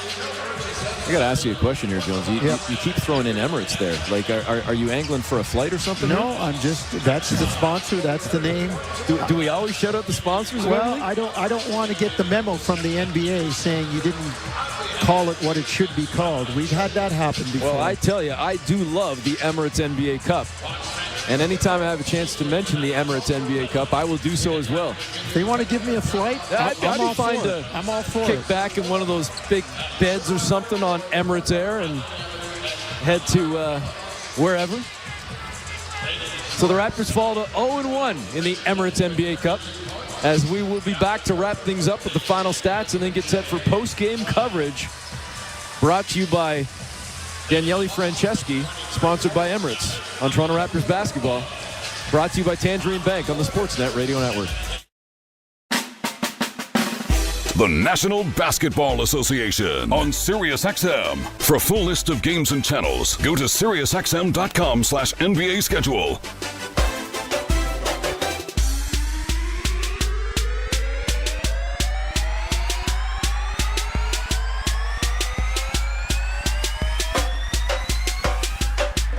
At 889, Mavericks on Internet 886. SiriusXM Fantasy Sports Radio is the place for expert advice, strategy, and information from the best fantasy sports analysis to win your league. Plus, hear pick-by-pick coverage of live drafts and interviews with top players, coaches, and team executives on SiriusXM 87. I'm Mick Kern with It Happened in Baseball. May 27th, 1973. The National League East Division Montreal Expos found themselves at Candlestick Park on this Sunday, taking on the host San Francisco Giants. The box score shows the home nine taking it 6-3 on the strength of a complete game by lefty Ron Bryant, who would go on to finish third in Cy Young voting that season thanks to 24 wins. The box score also reveals that Expos left fielder Curtis Brown went 0 for 4 at the plate, along with 2 putouts. Not exactly a day to remember for the 27-year-old native of Sacramento. He'd get him the next day, right? The trouble is there would be no next day, at least not in the majors. That game against the Giants would be the only time Curtis Brown would ever play in the big leagues. The former Mets farmhand was eventually sent back down to the minors, where he excelled with the AAA Peninsula Whips, a team that also featured a young Gary Carter for a handful of games. Brown isn't the only player to get one solitary crack at the show. Almost 1,000 players over the years have had the proverbial cup of coffee in the majors, names such as Gary Hill with the 1969 Braves, Gary Lance with the 1977 Royals, and Jeff Bannister with the 1991 Pittsburgh Pirates. Pinch hitting for Doug Drabeck, Bannister picked up a base hit against Atlanta on July 23rd, 1991, his only at-bat in the major leagues. Bannister did all right for himself, however. He became the 18th manager of the Texas Rangers on October 16th, 2014. For It Happened in Baseball, I'm Mick Kern. Get the latest news, opinion, and analysis from MMA to boxing and the professional wrestling world 24/7. SiriusXM Fight Nation, SiriusXM 156, and the SXM app. I'm Frank Trachtenberg with your SiriusXM sports schedule for Tuesday, November the 12th. All times are Eastern, and please remember, all games, times, and channels are subject to change. Check SiriusXM.com for the latest updates. In NCAA College Men's Basketball, 5 p.m., St. Joseph's faces Villanova on XM380 Internet 970. 6:30 p.m., Michigan State faces Kansas. Michigan State on Sirius XM and Internet Channels 84. Kansas on Sirius 162 XM 198 and Internet 952. National feed on Sirius XM and Internet Channels 80. 6:30 p.m., Providence faces Hampton on XM 381 Internet 971. 7 p.m., Clemson faces Eastern Kentucky on XM 384 Internet 974. 7 p.m., Florida State faces Tarleton State on XM 385 Internet 975. 7 p.m., Georgia takes on North Florida on XM 382 Internet 972. 7 p.m., Northwestern faces UIC on XM and Internet 372. 7 p.m., Penn State faces St. Francis on XM 386 Internet 976. 7 p.m., South Carolina faces Towson on XM and Internet 374. 7 p.m., Syracuse faces Colgate on XM and Internet 371. 7 p.m., UCF faces Florida Atlantic on XM 383 Internet 973. 7:30 p.m., Georgia Tech takes on Texas Southern on XM 388 Internet 978. 7:30 p.m., Mississippi State faces Southeastern Louisiana on XM 387 Internet 977. 8 p.m., Baylor faces Sam Houston State on Sirius 108 XM 200 and Internet 954. 8 p.m., Ole Miss takes on South Alabama on Sirius 146 XM 192 and Internet 962. 8 p.m., TCU faces Texas State on XM 389 Internet 979. 8 p.m., Texas takes on Chicago State on Sirius 132 XM 191 and Internet 961. 8:30 p.m., Xavier takes on Jackson State on XM 390 Internet 980. 9 p.m., Duke faces Kentucky. Duke on Sirius 161 XM 193 and Internet 955. Kentucky on Sirius 106 XM 190 and Internet 960. National feed on Sirius XM and Internet Channels 80. 9 p.m., Boise State faces Corbin on XM 392 Internet 982. 9 p.m., Colorado State faces Denver on XM 380 Internet 970. 9 p.m., Iowa takes on South Dakota on XM and Internet 372. 9 p.m. New Mexico faces Texas A&M Corpus Christi on XM 381 Internet 971. 9 p.m. Utah faces Queens on XM 391 Internet 981. 10 p.m. Stanford faces Northern Arizona on XM 382 Internet 972. 11 Oregon takes on Portland on XM and Internet 372. 11 p.m. Oregon State faces Western Oregon on XM 383 Internet 973. In NCAA college football, 7 p.m. Bowling Green takes on Western Michigan.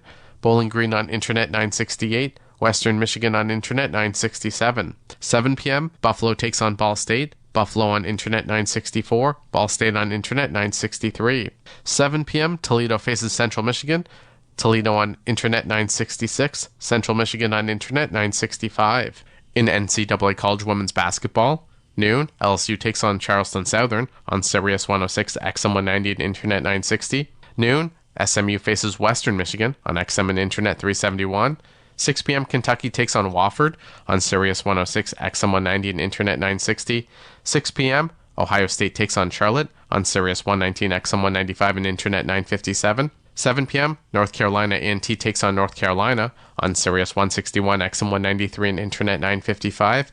7 p.m. West Virginia faces Pitt on Sirius 85 XM 199 and Internet 953. 8 p.m. Nebraska takes on Southern on Sirius 119 XM 195 and Internet 957. Mad Dog Sports Radio has the best sports talk in the business, covering sports with a passion and knowledge you need. Mad Dog Sports Radio, Sirius XM 86, and the SXM app. For SiriusXM Sports, I'm Ryan Payton. You know, Novak Djokovic has become only the third person to hold all 4 Grand Slam tennis titles at one time. 2 players have completed that feat in a calendar year. Only one has done it twice. His name, Rod Laver. In 1962, he competed as an amateur and became the first player since Don Budge in 1938 to complete the calendar slam. His hardest test came on clay, winning 3 straight 5-setters en route to the French Open title. In all, there were 22 wins for Laver in 1962. Now, until 1968, pros were not allowed to play in Grand Slam tournaments. When that rule was changed, the Open era began. This, of course, meant Laver was banned from the majors for 5 years of his career. But once the doors opened for professionals, he burst onto the Grand Slam scene. He won the first Wimbledon of the Open era in 1968, defeating top-ranked amateur Arthur Ashe in the semifinal in straight sets, then went on to win the final. Laver would win a total of 11 Grand Slams as both a pro and an amateur at this time, despite being banned from Grand Slam play for 5 of his best years. He won 6 doubles Grand Slams, 3 mixed doubles titles, and he also led his Australian team to 5 Davis Cup victories. One of the best, an icon in Rod Laver. For SiriusXM Sports, I'm Ryan Payton. MLB Network Radio is your home for 24/7 baseball talk, featuring on-site coverage of every major event from spring training through the World Series and expert analysis from former general managers and players. SiriusXM, Channel 89. I'm Frank Trachtenberg with your SiriusXM sports schedule for Tuesday, November the 12th. All times are Eastern, and please remember, all games, times, and channels are subject to change. Check SiriusXM.com for the latest updates. In the NBA, 7 p.m., Boston Celtics take on the Atlanta Hawks. Celtics on Sirius 137 XM 212 and Internet 881. Hawks on Internet 880. 7 p.m., Detroit Pistons take on the Miami Heat. Pistons on Sirius 138 XM 213 and Internet 888. Heat on Internet 895. 7 p.m., Orlando Magic face the Charlotte Hornets. Magic on Sirius 139 XM 214 and Internet 901. Hornets on Internet 883. 7:30 p.m., Philadelphia 76ers take on the New York Knicks. 76ers on Sirius XM channels 86 Internet 902. Knicks on Internet 899. 8 p.m., Milwaukee Bucks face the Toronto Raptors. Bucks on Sirius XM channels 167 Internet 896. Raptors on Internet 907. 9 p.m., Utah Jazz face the Phoenix Suns. Jazz on Sirius 160 XM 215 and Internet 908. Suns on Internet 903. 10 p.m., Portland Trailblazers face the Minnesota Timberwolves. Trailblazers on Sirius 158 XM 216 and Internet 904. Timberwolves on Internet 897. 10 p.m., Golden State Warriors take on the Dallas Mavericks. Warriors on Sirius XM channels 86 Internet 889. Mavericks on Internet 886. In the NHL, 7 p.m., Toronto Maple Leafs take on the Ottawa Senators. Leafs on Sirius XM Channels 91, Internet 946. Senators on Internet 939. 7 p.m., New York Rangers face the Winnipeg Jets. Rangers on Sirius 209, XM 220, and Internet 938. Jets on Internet 951.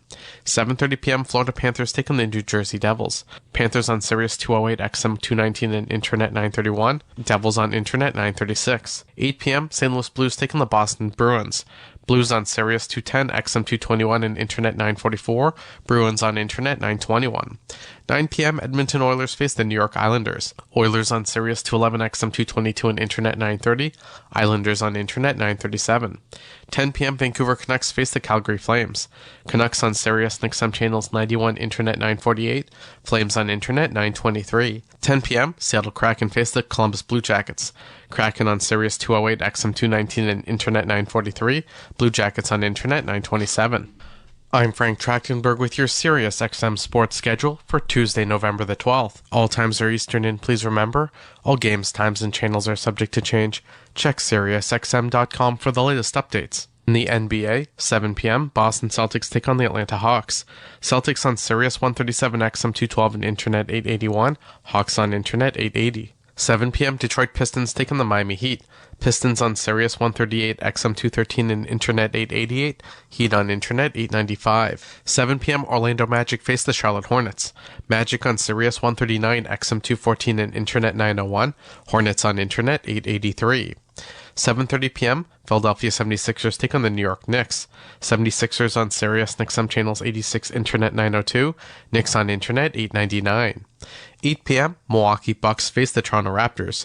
Bucks on Sirius XM Channels 167, Internet 896. Raptors on Internet 907. 9 p.m., Utah Jazz face the Phoenix Suns. Jazz on Sirius 160, XM 215, and Internet 908. Suns on Internet 903. 10 p.m., Portland Trailblazers face the Minnesota Timberwolves. Trailblazers on Sirius 158, XM 216, and Internet 904. Timberwolves on Internet 897. 10 p.m., Golden State Warriors take on the Dallas Mavericks. Warriors on Sirius XM Channels 86, Internet 889. Mavericks on Internet 886. On the court and off, your home for the NBA is SiriusXM. Follow all the drama as your favorite team vies for it all. SiriusXM NBA Radio. SiriusXM 86. I'm Mick Kern with It Happened in Baseball. Most ball players are just happy that a major league team called out their name at the yearly June amateur draft. To go first overall in the annual exercise is not only an honor, but it also comes with heavy expectations. Recent top picks such as Bryce Harper, Steven Strasburg, and David Price have all become household names. But which former number one choices have met with the most success? As of the 2015 season, former Chicago White Sox slugger Harold Baines tops the list of most major league games played by a former first overall pick. He put on the cleats for 2,830 regular season games for 5 major league teams. Baines is followed by superstar Ken Griffey Jr., who got into 2,671 games, mostly for the Seattle Mariners. Jr., who also played with the Reds and White Sox, hit 630 career home runs and was the 1997 American League MVP. Only Alex Rodriguez has hit more home runs from a first overall pick position. A-Rod has also played the third most number of games for a top draft pick. Fourth on the list with 2,499 games played is former Atlanta Braves stalwart Chipper Jones. He also hit the third most round trippers for a top pick, launching 468 balls out of the park. The Milwaukee Brewers used the top pick in the 1985 Junior Amateur Draft to nab themselves a B.J. Surhoff. He played 19 seasons and 2,313 games in the Bigs, spending time with the Brewers, Orioles, and Braves. Mike Moore, who was taken first overall by the Mariners back in 1981, got into the most games for a pitcher, taking to the mound 450 times. For It Happened in Baseball, I'm Mick Kern. SiriusXM NFL Radio Channel 88 brings you expert analysis from former players, coaches, and executives, plus reaction to all the latest news on